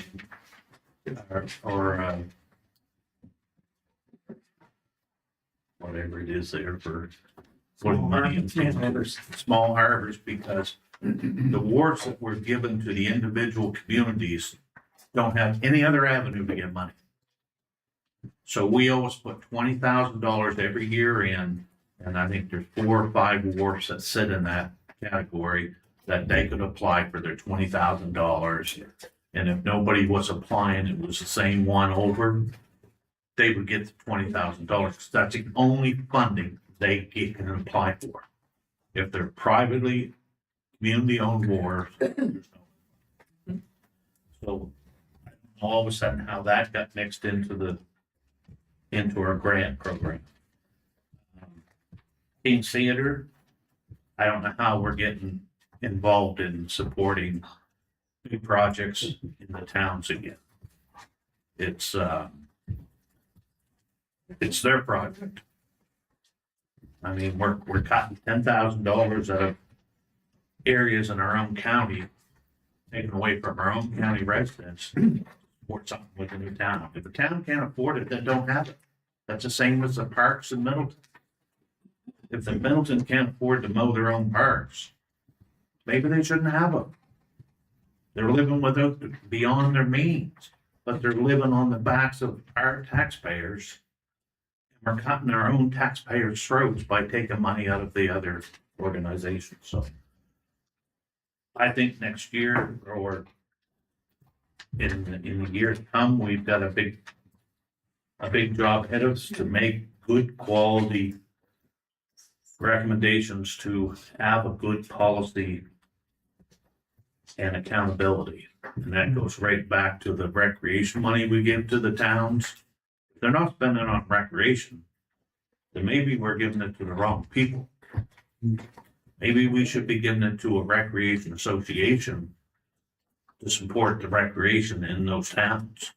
Because if they're taking the money and spending on stuff that we don't feel is recreation, then again, I don't want to see my taxes go to mow the parks estimate. But yet we gave them $20,000. And they don't give us any indication of where that money's spent. They gave us a blank thing a year ago and said it went on. So, we have got a lot of work ahead of us. I understand that capital playground stuff is on parks that we own. But here all of a sudden, the West Housing Community Hall Association is trying to put in $150,000 park, playground park in their hall. But yet the taxpayers are paying $100,000 toward the play park in Bridgetown. So where's the fairness of all of a sudden only giving them $15,000 toward a $150,000 project? They're paying taxes in that community too. So I don't know how. I understand that when we own a park, then we can do things within that park. But we shouldn't tie the taxpayers' hands that we can give to one community but not another. So Okay. we got some work ahead of us, but overall, for this year, I'm gonna have to say I'm not disappointed in what's being given to us today. So I'm more on us getting better policy set up for next year and move forward. Yeah, okay, thank you. Councillor Hare. Just very gonna quickly echo basically what the last few councils have said. I think staff has done a hard job. But as far as going through and saying a bridge payment at 50% to all these grants, absolutely not. I don't think that is any idea of financial responsibility. Staff has done a lot of hard work to look through each individual case by case basis and determined based on the knowledge they have been presented with and got, they have made some allocation. There's been a lot of work, I'm sure, done to do what is in front of us today. And so to say 50% bridge, it kind of negates all that work that was done. I think the money is all spent.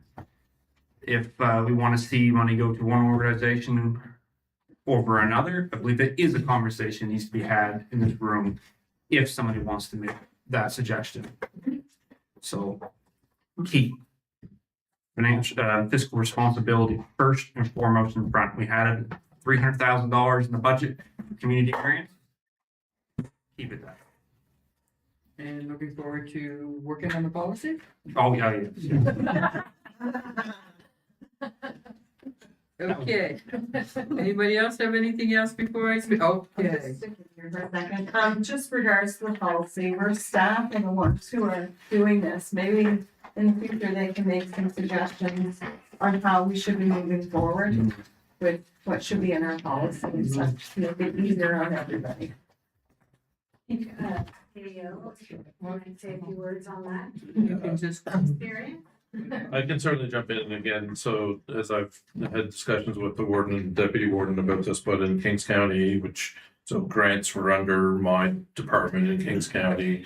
And when I first went to Kings, they had just rewritten their policy and it was a big improvement over what they had done. I would say that every year for the next 6 years, we tweaked that policy to make it better and better and better, to the point that, again, they give out millions of dollars in grants for different things, but the big difference from what we have is that it's very, it's separated, right? So there's one for rec programs, there's one for festivals and events, and council sets the budget, so it's, it might be 50 grand for this, 50 grand for this, 50 grand for this. And then there's criteria that get applied. And in some cases, depending on the amounts, it just gets approved by the CAO. And then usually the larger ones would come back to council. And they've got, with some of their different programs, I was telling them there's another program that they have in Kings County called, and I might have the names wrong because I don't remember anymore, but council grants to organizations. So that one, it's basically here the amount of money. I think each councilor had X amount of dollars, or the total pocket was divided among the council. And you had the list, you went in and said, I want to give 1,000 here, 500 in there, until they were filled, right? And then that's the recommendation, because another one that they did, it was, they basically, you know, sent it to council, here's all the information. You all rank them or give where you think the money should be allocated. That would be compiled, averages, and brought back to council. That's your recommendation. So there's some really good ways that we can do this, absolutely. And again, I think the first part, even one of my comments about the CAO section of this, it needs to have a number attached to it, right? It should say it's $20,000. That's it. When you reach that number, the money's gone, right? Because technically, you know, I went through, well, Melissa went through and made some recommendations for me, and I made some tweaks, but you know, there was $27,000 of asks. If we had just said, yeah, give them all the money, then there's less money for council to decide, right? So you need to set some parameters around those things. So absolutely, there's some really good models that we can use. And again, you know, we can bring back ideas to council as to how we move forward on that, but again, it's kind of have to work with what we have. Okay, thank you. Councilor Eigenberg? Thank you. Well, I'm not gonna reiterate what everybody has already said here, but if I keep going back to my referee analysis, for making decisions is kind of like being a referee, half the crowd are gonna like it and the other half aren't. So, given that, and given all the parameters and everything that we've talked about, I think the staff's done a remarkable job. Some of those zeros that I know are on the list, I queried that before the meeting, and, you know, some things, they just didn't qualify, and, so that's why some of that's there. But at the same time, it's very important that we go with the process, there's no question about it. And I'm gonna support what we have here today. I think it's somewhat redundant now to start taking Peter to take a call here. But we absolutely have to, and I think we all agree that we have to clarify policy going forward for sure, but again, kudos for the staff for a very experienced, as Councilor Connell stated, this was a tough job. You guys have done a good job of that. This is usually the toughest job. Moving on. I'm definitely gonna support this. Dr. Welsh? I'm going to support us developing a policy as well, from all the conversation we've had in this room. My one question to staff would possibly be, with the amount of requests coming from the community, is there any need to revise our budget to reflect that growing need in the community in next year's budget? It's a can of worms. I don't think that's the question, but that. Maybe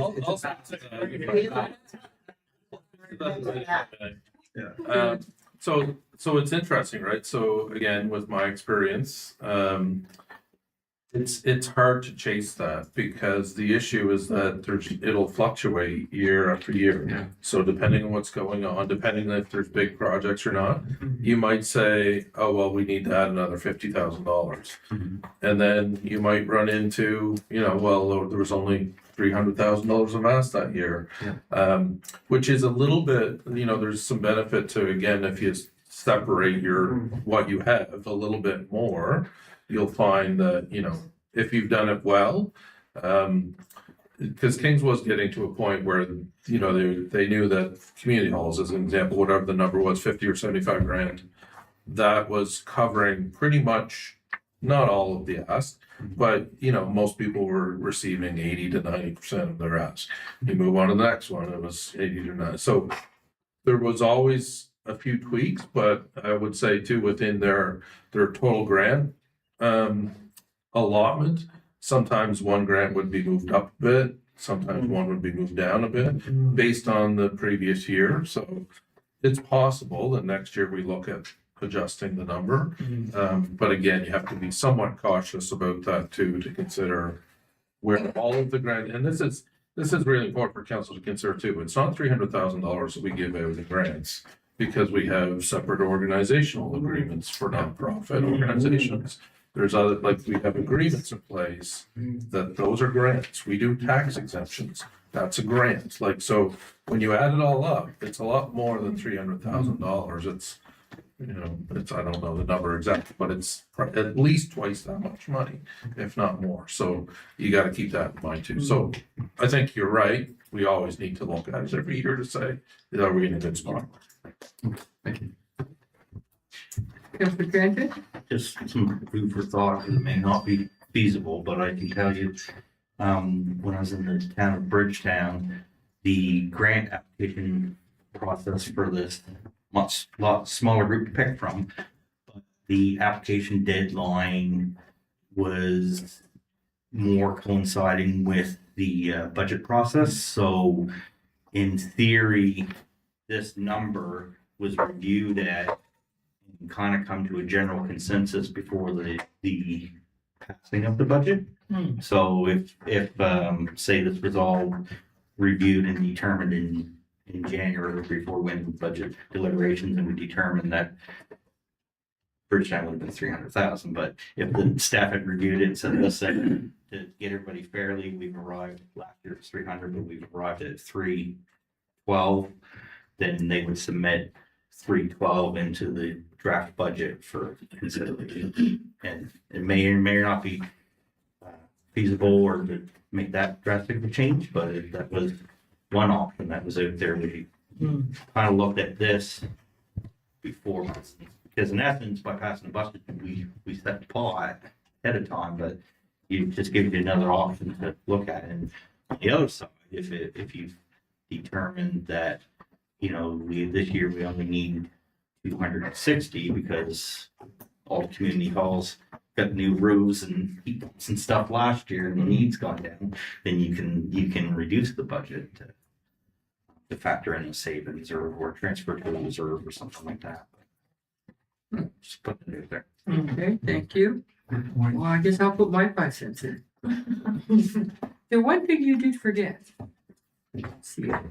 I forgot something. Yes, you did. You forgot that we are at max limit. We have no more money, and if there's an emergency, there's no money left.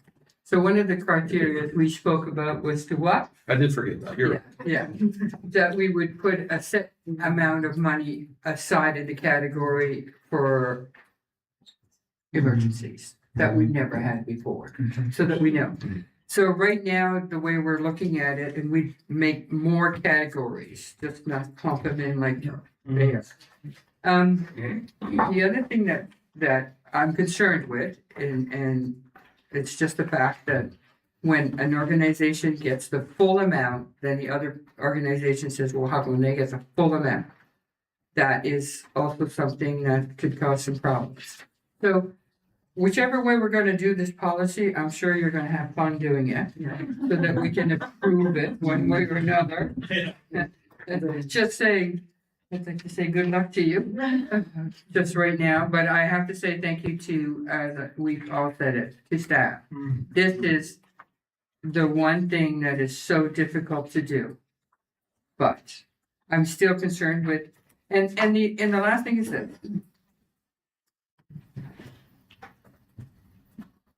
We might not have in our county a certain organization or a certain sport because we don't have the numbers of whatever. However, we've given money to other organizations that are joint with the county, with the kids and so forth. So I don't know how we eliminate that group or any of those groups if they're working with Digby or they're working with Kings or they're with all three, because we've done that for years, as far as I'm concerned. So I do have a concern about that. And I don't know how we're gonna fix that, but I'm sure you'll fix that. I'll help you. I'll be there with the guardian. Okay, so we've come up with I think it sounds as if everybody is going to agree with what you have there, but in the future, we're going to be working at it differently. Yeah. So, I see, you're testing me there. Yes, we're going last minute. Go ahead, Contradict what you said. don't bother. I just thought I'd. We put $50,000 a year in a recreational and cultural reserve Yes, for emergencies. That 50,000 was always put in that reserve. If an emergency came in, that money could be taken out of that recreational cultural reserve. We put a roof on a hall out in Truncate one time when the wind took the shingles off, and they had to fix the roof. They couldn't wait for the government wheels to spin circles and figure out where the money was gonna come from. We took it. We took what they asked and what we felt we could help. We took it out of that recreational and cultural reserve. And that's what that reserve was always meant and used for. As years go by, what's it called? mindset. Recreation and what? Cultural. Okay, but we put 50,000 in it every year right off the bat. yeah, And that's always been there for emergencies. If something comes in that we feel that is a die-hard emergency, we've always taken money out of it. maybe we should look at that policy as well, make sure that it's okay, what we're doing. Add to the whiteboard. Thank you, Counselor. Okay, we need somebody to read the motion. I saw Deputy Warden's hand first, so, and then you always see seconding it? Okay. Would you read the motion, please? Did you have a question? It was originally, but I'll move on. No. Do you have a But I question? will read the motion, but mine was just around, what Councillor on. Because I couldn't remember, because I received that first time grant for the Lawrence, for the, Legion. Mhm. And with conversation with them, because they already applied for something, and you can't. But I couldn't remember in the past what fund we helped community hall with the roof, because this is, they have a severe leak that was caused by the windstorms we've had. That's causing them to not be able to even open up their kitchen because it's leaking right into the kitchen and worse on the roof smooth. So it would be nice if once we get in there to have the conversation, but maybe moving that as a motion to look at a discussion to take that over there or some of the funding from. Because I do understand that community grants, you can't apply to, an organization can't apply twice. No, you can't. But if we move forward in some ways, the way it states is there's other organizations potentially that we have done that. It's a slippery slope. So, I just wanted to bring that up. So if we could potentially look at doing the Bridgetown discussion for the Legion outside of this grant and potentially talk about that. That there's already a precedent that happened. Versus, the example would be where we've already given them $1,000 as a grant. And I'm not saying they don't deserve money. So I wasn't even gonna bring it up. But we just gotta look at that, so I would like to, when we get to that point, to put a motion on the floor to maybe move the request from the Bridgetown Legion, maybe have the discussion similar to what we did with the Lawrencetown pool. We could figure that out. And I don't like doing last minute motions or anything like that. It's just, It'll be next week. I'm glad that Councilor Connor brought it up. I couldn't remember what we did with yeah, I guess now I move on to the reading of the budget. You don't wish to, Let me find the page. 71. There we are. I move the municipal council approve the allocation of $256,087, for community facility grants project as recommended on May 12th, 2026, in accordance with policy 101 community grants. Thank you, and Councillor Wells, what's the seconder? Any comments or questions? All in favor signify by saying yes. Yeah. Opposed, no. Motion passed. Okay, that's number one. Second motion. Councillor Hardy. I move the municipal council approve the allocation of $26,579 for community project grant applications as recommended on May 12th, 2026, in accordance with policy 101 community grants. Thank you. And seconder? I saw Councillor Wells. Yes. There you go. Thank you. Comments or questions? All in favor signify by saying yes. Yeah. Opposed, no. Motion passed. You guys did a great job. Yes. Oh, yes. Thanks for having us bring it forward. Okay. It's 12:26. I'm going to put this to you right now. We have a few more things to go through. So, and then in camera. Do you want to take a break now? Or after lunch? Or Deputy Warden, you have something to say? I would like to add an item to the agenda. Yes? I would like to motion a notice of motion for council next week, 7-day notice. To, I don't know the wording, so be Kelly. To, Be under new business. be under new business. Notice of motion for the Bridgetown Legion's emergency grant request. In accordance with recreation and culture funding. Cultural funding from the recreational. That's why I don't like motion on the floor.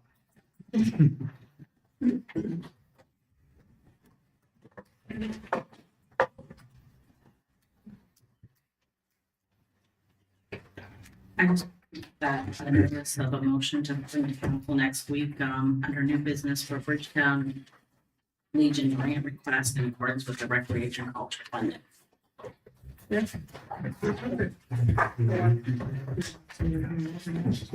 want a second?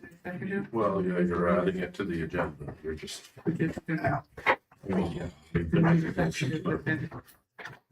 Okay, second, person call. And then I don't need to, all over, that's it. Because it's gonna be for next week. Yeah, but you're just I'm voting just to gonna follow. amend the agenda. Okay, questions, comments? All in favor signify by saying yes. Yeah. Opposed, no? Perfect. Okay, let's get back to what I was saying. Do you wish to take a break now? Yeah. Yes? One time. Perfect. We'll be out for lunch. We'll be back in about in an hour. An hour. Okay, thank you. We off then? Thank you.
Good afternoon and welcome back. We're going to continue with our agenda and we are at the staff report, which will be presented by Madame Bromley, our Director of Municipal Operations. And I'll give you the floor, Madame Bromley. Thank you. So the corporate climate action plan establishes a framework for reducing municipal greenhouse gas emissions, improving energy efficiency, and strengthening climate resilience across municipal operations. Plan focuses on municipal buildings, fleet operations, infrastructure and service delivery, while aligning with province and local stakeholders' climate goals. The plan is built around 3 key commitments: mitigating climate change, adapting to climate impacts, and supporting sustainable development. The major focus of the plan is reducing emissions from municipal facilities and fleet operations through energy efficiency improvements, electrification, and lifetime techniques.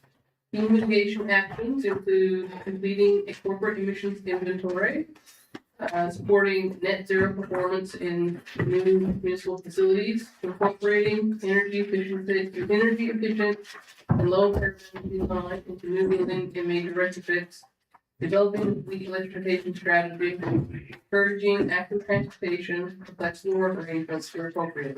Plan also includes adaptation-focused actions to improve municipal resilience, including reviewing stormwater management opportunities, establishing a tree planting budget, completing a water security study plan, and conducting a county water climate risk assessment. To support accountability, climate considerations will be integrated into municipal planning and budgeting processes, and annual progress reports will be presented to council. Overall, this plan provides a practical framework for reducing emissions, improving resilience, and supporting sustainable municipal operations over the long term. Thank you. Okay. We have a recommendation. Councillor Welch. I move that municipal council approve the municipality of the county of Annapolis corporate climate change plan, climate action plan 2026 as presented. Thank you. Seconder, Councillor Longmire. Are there any comments or questions?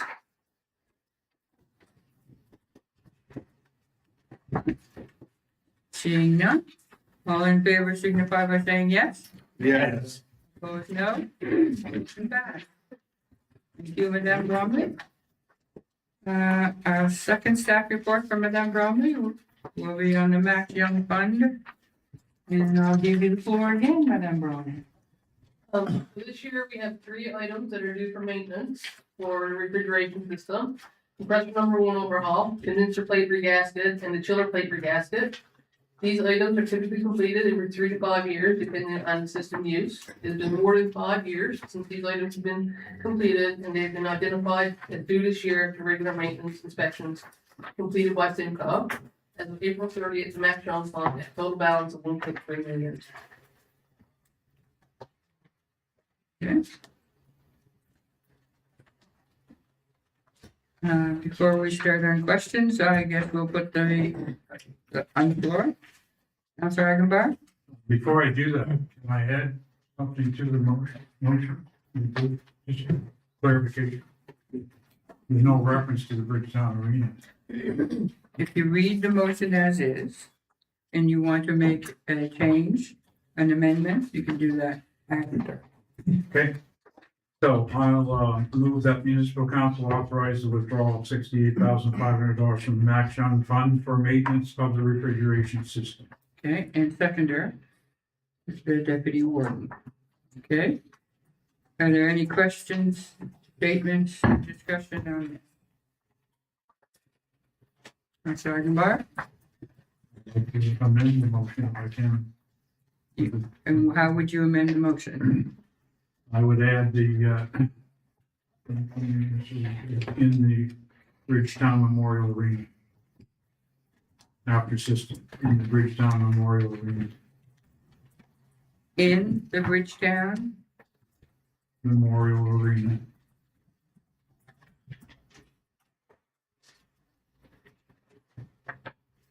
Are you good in that? Okay. Any Okay, so he's just made an amendment to add in the Bridgetown Memorial Arena. And we need a seconder for that. And that would be the deputy warden, seconds that. Is there any comments or questions about the amendment? Seeing none, we're voting on the amendment. In the Bridgetown Memorial Arena, all in favor signify by saying yes. Yeah. Opposed, no. Motion passed. Okay, so now we're voting on the whole of the motion. That municipal council authorize the withdrawal of up to 68,500 from the Max Young Fund for maintenance of the refrigeration system in the Bridgetown Memorial Arena. Any questions on that? Yes? Just the finance related on the fund itself. The total balance is 1.31 Yes. million. My historical recollection of that is the fund was structured with, as you can see, a breakdown of stock and bank balance, and the stock pays dividends, which funds the bank balance, which is to be used for maintenance and the purpose. My concern is just that the bank balance is 144 minus 190,000 for a committed ice resurfacer, minus this expenditure, which would be more than what is in the bank balance, or how I'm reading it. And so is the intent to borrow from the what we call the base, which is the stock, or is it to withdraw from the stock? Or what the issue is, that's my concern, is the amount.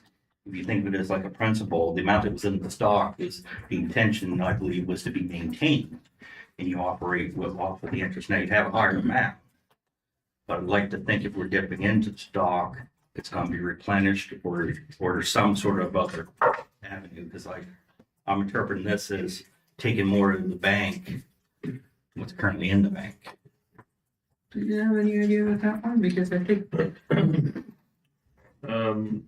Not really, but, again, we don't have parameters around that, put it that way.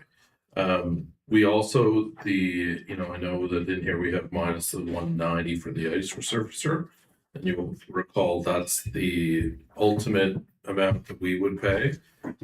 We've applied for at least 2 grants on that one, which would, if we got both those grants, it would cover that cost. So it would basically, I'm not sure, Councillor, if we got all the grants, if there'd be enough funds within those funds or not.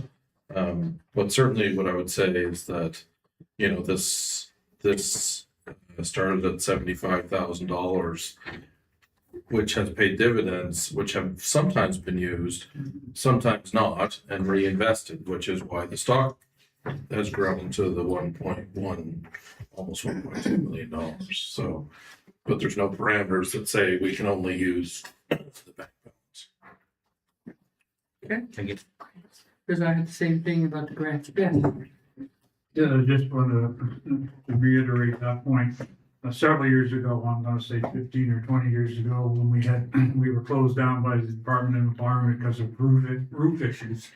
We dipped into to the principal at that point and then repaid it back, over time. So the precedent has been set that it has been used like that in the past. And just to reiterate what the CEO said, when we talked about and agreed to the purchase of the ice surfacing Zamboni, is that if any grants came through, they would be reapplied back into that. In case we did have to dip into the principal, if everyone recalls that. Yep. Does that help you? Yeah. Answer your question? Thank you very much. Okay, so on the motion. All in favor signify by saying yes. Yes. Opposed, no. Motion passed.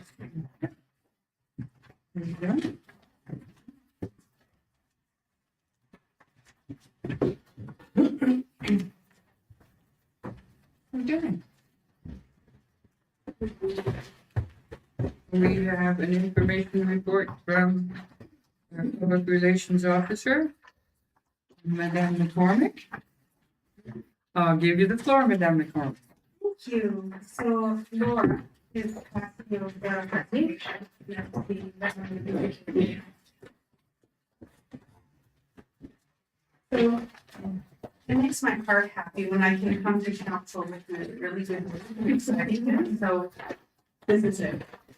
Today we're doing a presentation on land expansion project that has been in the works since probably this December. It isn't a replacement of the grant. I do want to make that clear. It's an expansion of one, and it builds on the strong identity we already have. Now, you're probably gonna say, why? Then if you have such a great logo and great brand, are you expanding? No. Our current logo has served the municipality for many years. I'm not gonna say how many because I was part of the original group that actually originated the original logo. It was a while ago, we'll say nearly 15 years. And it serves, and is serving us quite well. But over the years, things have changed. And one of the things that has made a major change is communication and how we do it. So with our brand here, looks beautiful, people recognize it, we see it on our trucks, we see it on banners, we see it on signs. But we have to expand this. So now the municipal brand has to work in many more ways. We have to have it on websites, social media, digital advertising, tourism material, signage, not just our t-shirts anymore, but hats, different kinds of material, vehicles, and also mobile devices. So what we were finding is that our brand is useful, but not really consistently accessible. So now we have reached into a time when we have to have accessible guidelines and brands for our logo. So when we look at ours now, we said, and you're just for in a moment, because we are like, this isn't working anymore. We're looking at brochures that are logo on it, it's not accessible. We're comparing it to other logos, and ours is honestly getting lost in the mix. So we started talking, so well, maybe what we need to do then is do an expansion of our brand. I don't want to get rid of it. I know if I go to council and say, oh, we're gonna rebrand, they're gonna, what? And that is expensive when you talk about rebranding. I don't think we have to do that. I think our logo works well in certain situations. I just think we needed to expand. So the goal was to create something cleaner, more scalable, and easier to apply across modern communications. But still have that unmistakable, now it's kind of. So that's why we decided to expand it. So in doing so, I was kind of obviously very much in love with our original logo, it's kind of a baby. So how can we have a new iconic secondary logo that's really gonna still relate to the one we have now? In comes Laura, who's incredibly talented. He said, well, why don't we get up some concepts and see what we can find? So she put together a few things and we got talking about it. We said, you know what the best idea here is, and what we wrong. Thankfully he agreed, is why don't we go back to Sperry Design, who was the original creator of the logo you see behind here. I reached out to Adam and he was this is kind of one of his babies. At the core, Adam is an artist, and when we had our original meetings to get this logo developed, we had, I can't even count how many public engagement meetings we had to determine to make this logo come to be. And one thing everyone agreed on, they love the river, they love the valley, they love the mountains. And he was actually driving home from a meeting here, and he went by Tim Hortons on the causeway in Bridgetown, or it's not causeway, the highway. If you know where I mean, there's that overpass, and if you look, you just see the scene of the river. And he actually went home and painted it that night. And this is our logo. So he has the spot. So he had a blast. They were like throwing these concepts back and forth, and I was just nodding my head, sure, yeah, okay, that looks great. And they were talking graphic design terminology that I did not understand, but I trusted them thoroughly. So when Adam came back, he said, okay, here's the perfect analogy. This is what you tell me. So you're gonna have two logos essentially. One is your primary logo, which is for municipal use or more corporate official communication, which is what we have here. He said, then we're gonna have a secondary or icon logo that's more for your tourism,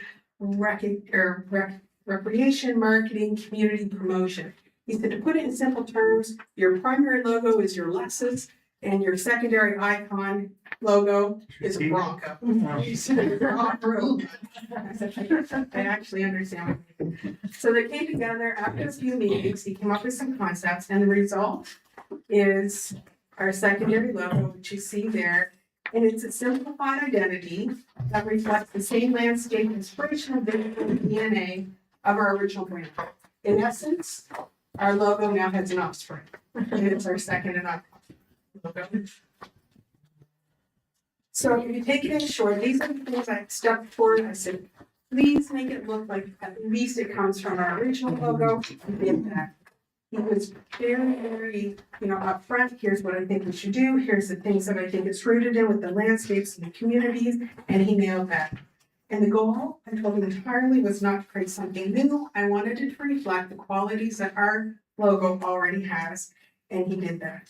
It's more than a logo. It's an expanded brand intended to build a stronger and more recognizable sense of the places we have across the municipality through our communication and through our promotional efforts moving forward.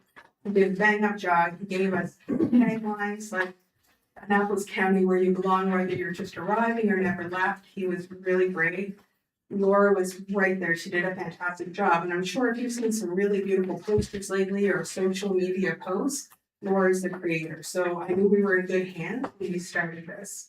And I'm actually gonna let her take over now, because she is going to tell you more about the logo itself and how it was. Hi everyone, I think Nadine did a great job explaining a lot of kind of the thought behind it. But here you can see that we're highlighting the simplified version of the expanded brand mark and some of the thinking behind the design. Like Nadine said, the icon is still rooted in that same landscape inspiration as the original logo, the river, the valley, the rolling terrains. The shapes are just simplified to create a refined, cleaner silhouette that remains recognizable at very small sizes and then at large sizes. The circular form also helps that mark function more effectively across digital platforms like in signage and merchandise and promotional applications. The color palette was intentionally kept to connect the existing municipality identity using the tones inspired by the county's landscape, water, forest, fields, shoreline, and sky. The icon variations that you can see at the top here give us more flexibility depending on the application while still remaining very consistent and recognizable across the overall brand system. And another important part of the design process was scalability. The mark needed to work just as effectively on a social media icon or an embroidered plaque as it would on signage or printed materials. The supporting iconography and visual elements also help create a stronger tourism recreation language around brands while still feeling connected to the municipality overall. And that's these kind of icons that you see down here. We did spend a lot of time looking at what other municipalities in Nova Scotia were doing in terms of regional marketing and paying attention to what was working really well. And so some of the inspiration for how this came about came from looking at what other successful municipalities were doing. So these next slides show you how the expanded brand can be applied across a wide range of real world uses. One of the goals of the project was to create a brand system that feels consistent, again, whether it appears on signage, apparel, publications, or digital platforms. The simplified mark allows for much stronger visibility and readability across these different applications while still staying connected to the municipality's existing identity. Like Nadine said, we were finding that our original logo, especially once made small or sometimes put on digital platforms, was just getting lost very easily, especially the word mark because of the font that's used is not accessible and the size in general. So that this will address some of those concerns. These examples also demonstrate how a brand can help strengthen tourism, recreation, and community promotion efforts by creating a more recognizable and cohesive visual presence. The flexibility of the icon system also allows the municipality to build a stronger outdoor tourism and wayfinding language around the brand moving forward. Overall, the intent is to create something practical, adaptable, and rooted in place, a brand that works just as well in the field as it does in formal communication. So implementation, this project was intended to be implemented gradually and thoughtfully over time, and that's why one of the primary concerns was keeping the original logo. The goal is not to replace existing materials overnight, but rather introduce the expanded brand as new projects, signage, publications, and promotional materials are developed. The primary municipal logo will continue to be used for official, corporate, and administrative purposes. The expanded marks would mainly support tourism, recreation, and regional promotion. Very important is clear brand guidelines will help ensure consistency across departments and future applications. This is not something we've had in the past and something that we're going to be working on over, the coming weeks and months to make sure that everybody's on the same page. Overall, the approach is meant to be practical, flexible, and cost conscious while giving the municipality stronger tools moving forward. Same county, same identity, just better tools. Thank you. There you go. Thank you very much. You're welcome. Don't go very far. You can't escape that either. Nice try. We have councillors that have indicated they wishes to speak, so I'm doing my thing. Deputy Warden, you start. Councillor Hare, you go next. Brenton, you go next. Thank you. It's like, it's definitely, I agree that it's time, we have to adapt with changes. 100%. And I got to admit, when I first saw it, I didn't like it. To be honest, because I don't really like change for certain things. Imagine that. But the more I look at it, the more I'm like, oh, okay. And I see from the presentation that it can go everywhere. It can be used different things. It can be white. It can be black. It can be, which we've had issues with, especially when we were going through the fire about how we're going to do things. My concern is at some point we're going to have two logos on it.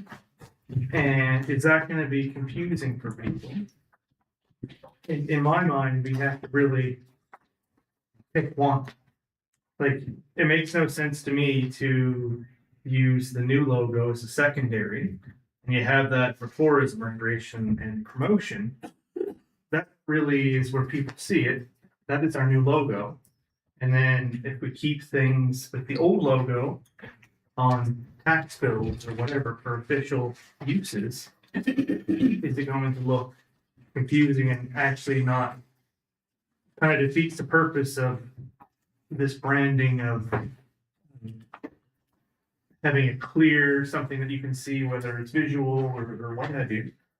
In my mind, why wouldn't we just potentially just move to that one logo? If this is going to be on the truck, it's going to be everywhere. Then why would we even keep the old logo? You know, I really like the old logo. I really enjoy it. And it looks very professional. But this is the way that everyone's going. If you look at Kings, for example, they got those 3 sticks or whatever they got. Three. Sorry,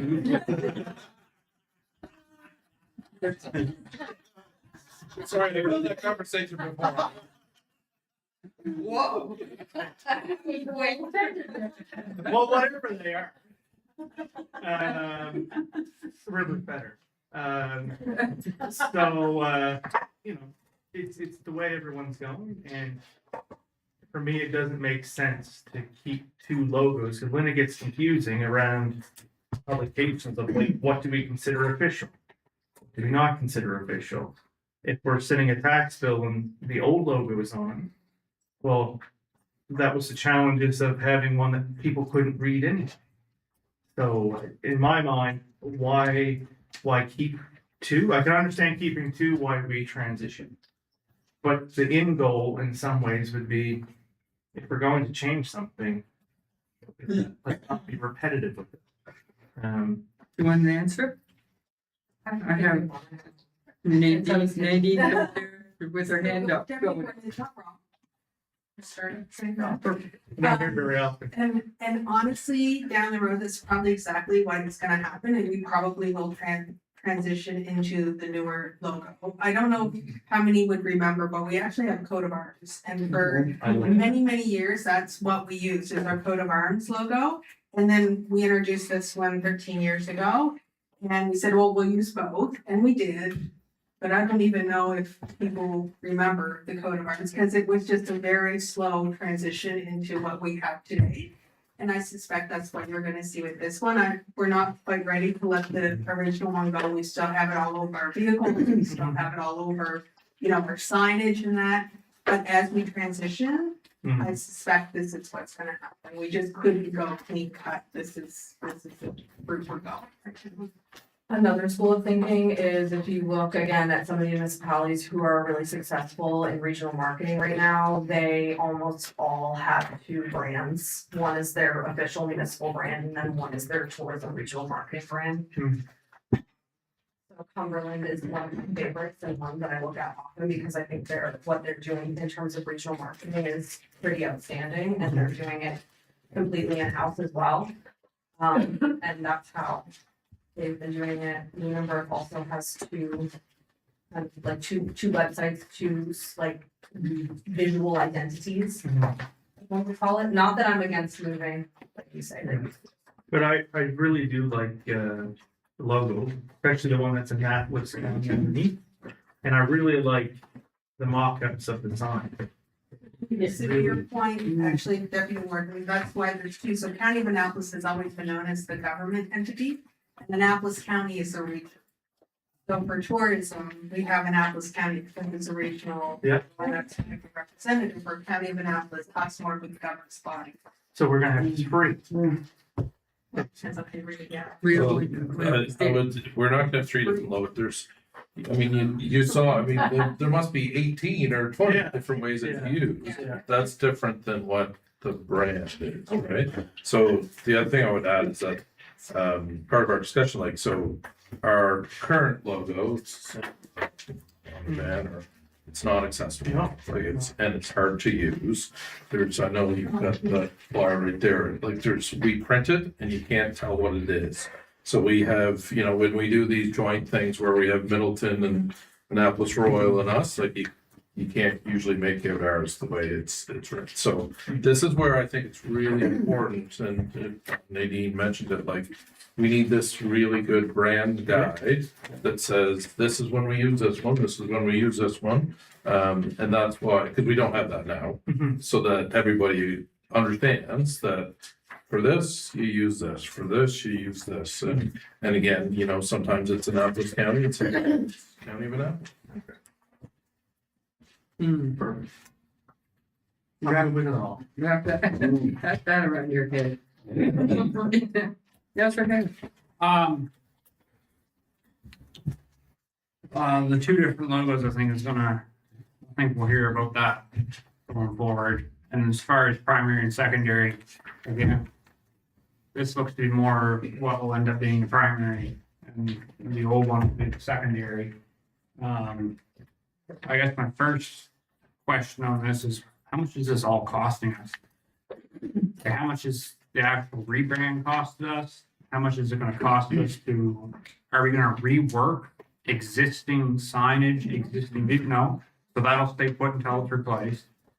So we'll have some signs that are newer, they're gonna have one logo, some signs are gonna have a logo.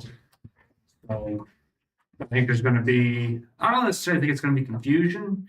I think it's just gonna be, when I hear the age-old thing from constituents that,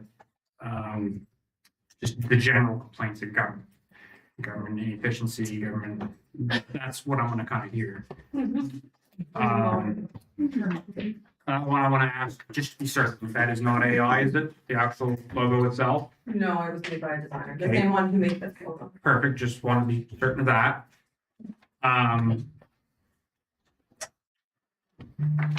I guess this is just an information report, correct? So I guess my input is not harping on anybody. I do like the old one. I wish we could have reworked the old one, make the old one. I'm not a fan of minimalism. This taking the old one and this minimal, maybe more minimalistic. We've seen that past 20 years. Every brand is minimalist. Personal preference. Lastly, I was talking to the CAO as well, just in general on our branding and imagery. And I thought there might have been an idea in the past. There was, I think we even made a motion on it, didn't we? Or was it just, we made a motion that we were going to do some sort of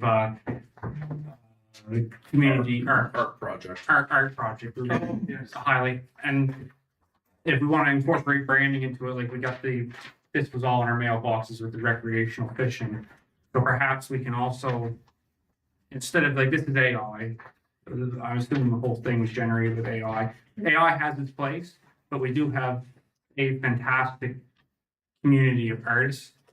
We don't necessarily need artists to do the whole thing, but perhaps we can do two birds with one stone. We can do rebranding as well as having our community of artists, and we have some sort of way to incorporate a community artist for, like, on the bottom of this graphic here.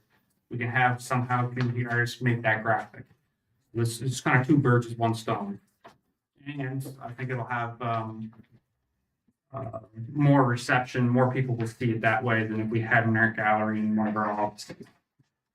Just didn't know where else to bring that up, so I brought that up now. Perfect. So and again, Councilor Hare and I just spoke about that earlier, but I do think that there's an opportunity to have some, whether it's through the art project or not, to have some images developed by local designers. I would say that we would pay for that, so that we can use them when we're going to do promotional material, for sure. Okay. Next is Jeffrey Cranston. Thank you. I've recently gone through, or kind of going through other avenues. Rebrand with a nonprofit from a couple of years ago, and going through one through the employer as well on one of our locations. And so both. First off, I want to start by saying, echoing, I really like the existing logo. So when I first heard about it, I had a bit of a gasp, but at the same time, I said, wait, see what's presented. And just for me, the logo kind of reminds me of home. And quite literally, if anybody's been to my place, it reminds me of my own home. I think that it's mine. But I also understand the need of what the staff said for the modified logos, the cost of reproducing and branding logos of the nature of our current one is quite a bit, and sometimes it's not feasible. And I would agree, sometimes you can't see the font and things like that. So I understood it. I share the same concerns that were echoed about two logos, and I'll just say that the nonprofit that I just worked with that did a rebrand, they went with the rebrand because they had gone down the road of two logos and found that it was exactly that it can create too much confusing, and in the end they almost found to some degree that they had no identity. Because now already there's a much more structured approach than what I saw in their case. But it is about concern that when you're using two logos, you almost have to commit to one. Getting back to my day job is an example of one that does have to switch and go with a complete rebrand, and that has a cost. So that's one of the reasons why they alluded to in here, the phased in reproach as being fiscal, is because if we were to go completely, say, we like the new logo, let's just do full transition, we would be looking at significant costs. So I think this is a good approach. I know it's called a brand expansion, but I would like to think of it as a brand transition. That the new brand is the brand that the goal is that's what we're going to identify ourselves as, and that you'll go to. It's just we're just not doing it overnight, but I think wherever possible, if you're using it in new projects as were alluded to, then that would keep the cost down, because you're not stripping down the trucks and putting the new one on. You're just simply saying, as you get a new vehicle, that'll be the logo that goes on, and as you get a new sign up, that'll be the logo that you go on. So, again, just my thoughts on it, but I do feel that having two logos will create some confusion. But what I've heard too today is the staff seem to have considered a lot of that and seem to have a plan in place to mitigate that while also keeping the cost down. So those are my thoughts. Thank you. Councillor Longmire, Councillor Oxner, Councillor Connell. Thank you. Warden, I love the handout here, and I find it really exciting to consider, this new concept. As we face the accessibility, 2030, as we've all been told, and we're gonna have to meet those standards, we're gonna have to really be, although I'm sure this was well thought out and so many conversations generated from it, there are still things about it that jump out at me. Because I'm constantly testing myself on what I can see and what I can't see from distance and from close up. And, whether it's on apparel, on a hat, if it's a dark apparel and the white in the background is turned into a blue shade as opposed to. And, I'm always tested on greens because I have a green deficiency, so I can't see. And so, I think about the future is going to have a higher expectation of us to be sure that we're mindful around all of that accessibility, whether it's font size, color, contrast, readability. I mean, the list is enormous, right? So, I'm not going to harp on the cost of things because I don't know any part of that, but it would be important that we be aware that, we wouldn't want to have to repeat in 2029 because what we have found didn't meet the accessibility standards, right? Can I speak to that really quickly? Sure. So the designer actually worked with an accessibility expert when he built the design to make sure that it was fully accessible. Really? Okay. Well, I could, based on certain details, I'm sure I respect that, but I know for myself visually impaired, I know that there are things about it that jump out at me. Okay. So, but wonderful to know. I'm glad that those conversations have been had. It's the simple little things I'm just gonna point out, because I think it's really important, because there are so many different levels of different ability when we're reading things, right? And it is when it's on a dark hat, the background then changes from white to blue, if it's a blue hat, right? So and the contrast green, when it's on the hat, and if it says Annapolis County, the green fades into the blue, it doesn't pop. And that changes the readability, right? Yeah. Not so much, for the one where it says, I can't find it right now. It just changes from these diagrams here, Yeah. right? Where it goes from this on a background that is super dark, right?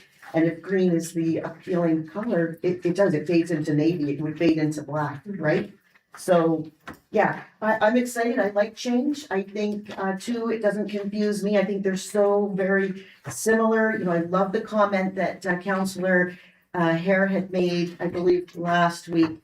Or I can't remember who it was, but I think it was you, Councillor Hare, said the river runs down our county. What a beautiful, this is just magical, right? And I think that this new concept certainly still shows that very same loveliness that I find so appealing. So, yeah. Thank you. Well done. Thank you. Councilor Oxner. I love our original logo. I think this brand expansion logo is so fresh and modern, it's lovely. I don't believe we're gonna have any confusion with people because we're gonna have clearly defined guidelines on the use. And I think a lot of our residents will be excited. So good job. Thank you. Councilor Cotw. Well, I myself was here when the logo was presented, first logo, and it definitely was exciting when it came to promote our county. But I'm more of a person of less. And I am a logo guy. You'll probably never see me wear a t-shirt unless it's got Harley Davidson on it. And if you really take note, One logo. the logo's always on the back. I don't like big, bright logos on my front. So, I mean, I have my own taste. Your own brand. My own brand. But I like the new one because it's simple. Annapolis County's very readable and very square type of lettering, so it's easy to read versus our old one sometimes. I'd say there was times you couldn't even read the rooted, you know, that was just, it never was so small you didn't see it.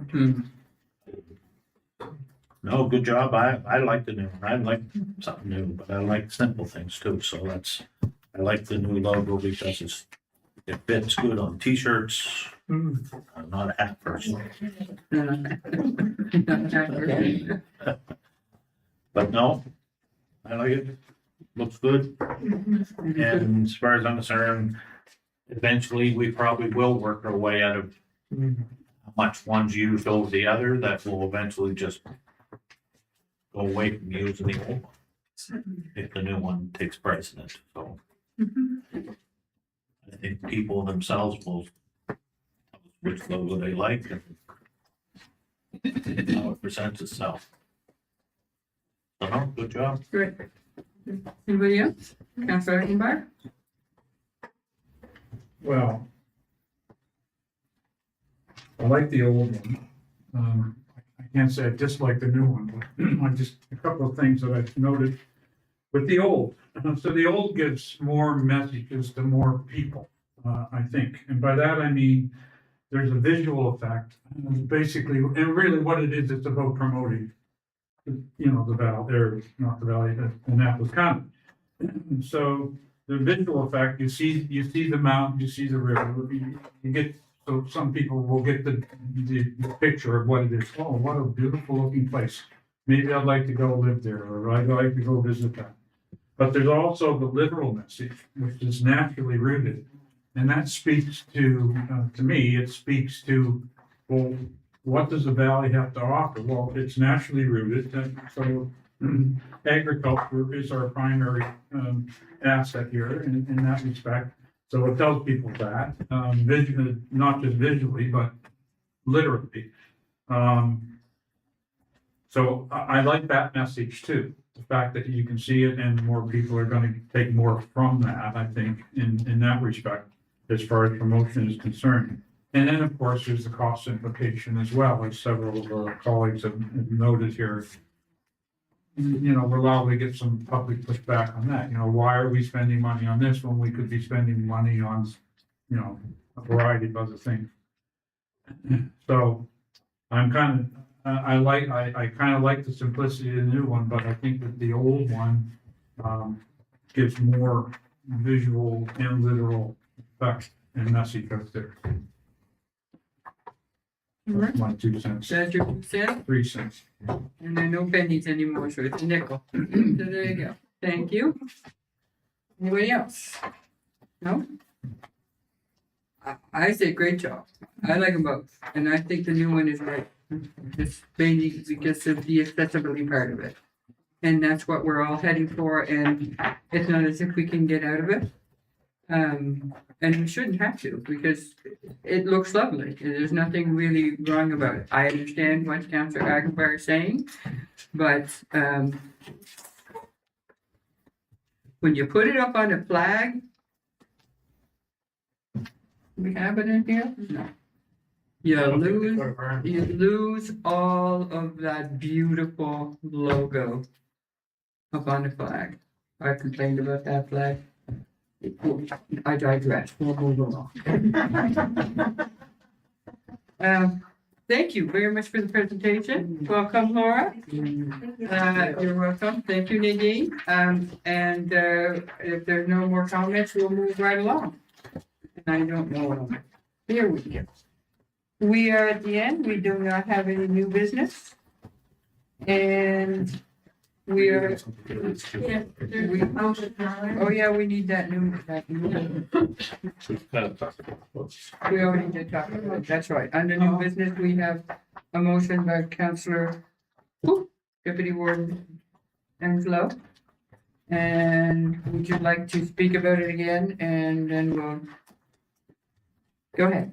About the Bridgetown, just the Bridgetown thing. So, I would like to, of course, as a notice of motion, there'll be a motion coming next, week, in support or recommendation to fund the request for emergency funding for the Bridgetown Legion to come out of the recreation and tourism, cultural, the catch-all,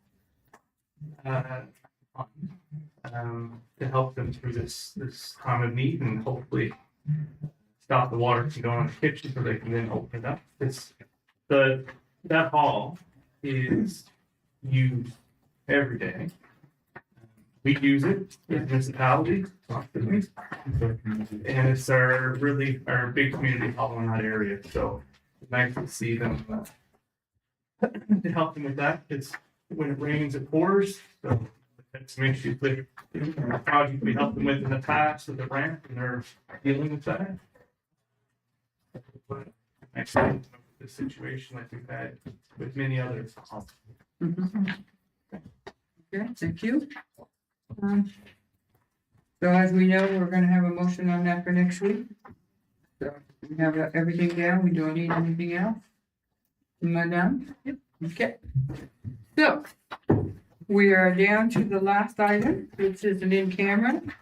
So I need a motion to go in camera with section 22(2)(a) of the Municipal Government Act, which is acquisition, sale, lease, and security of municipal property. And I heard Councillor President Salzman, I'm pointing. Oh, point side, there, that works. And then seconded by Councillor. All those in favor signify by saying yes. Yeah. Opposed, no. Motion passed.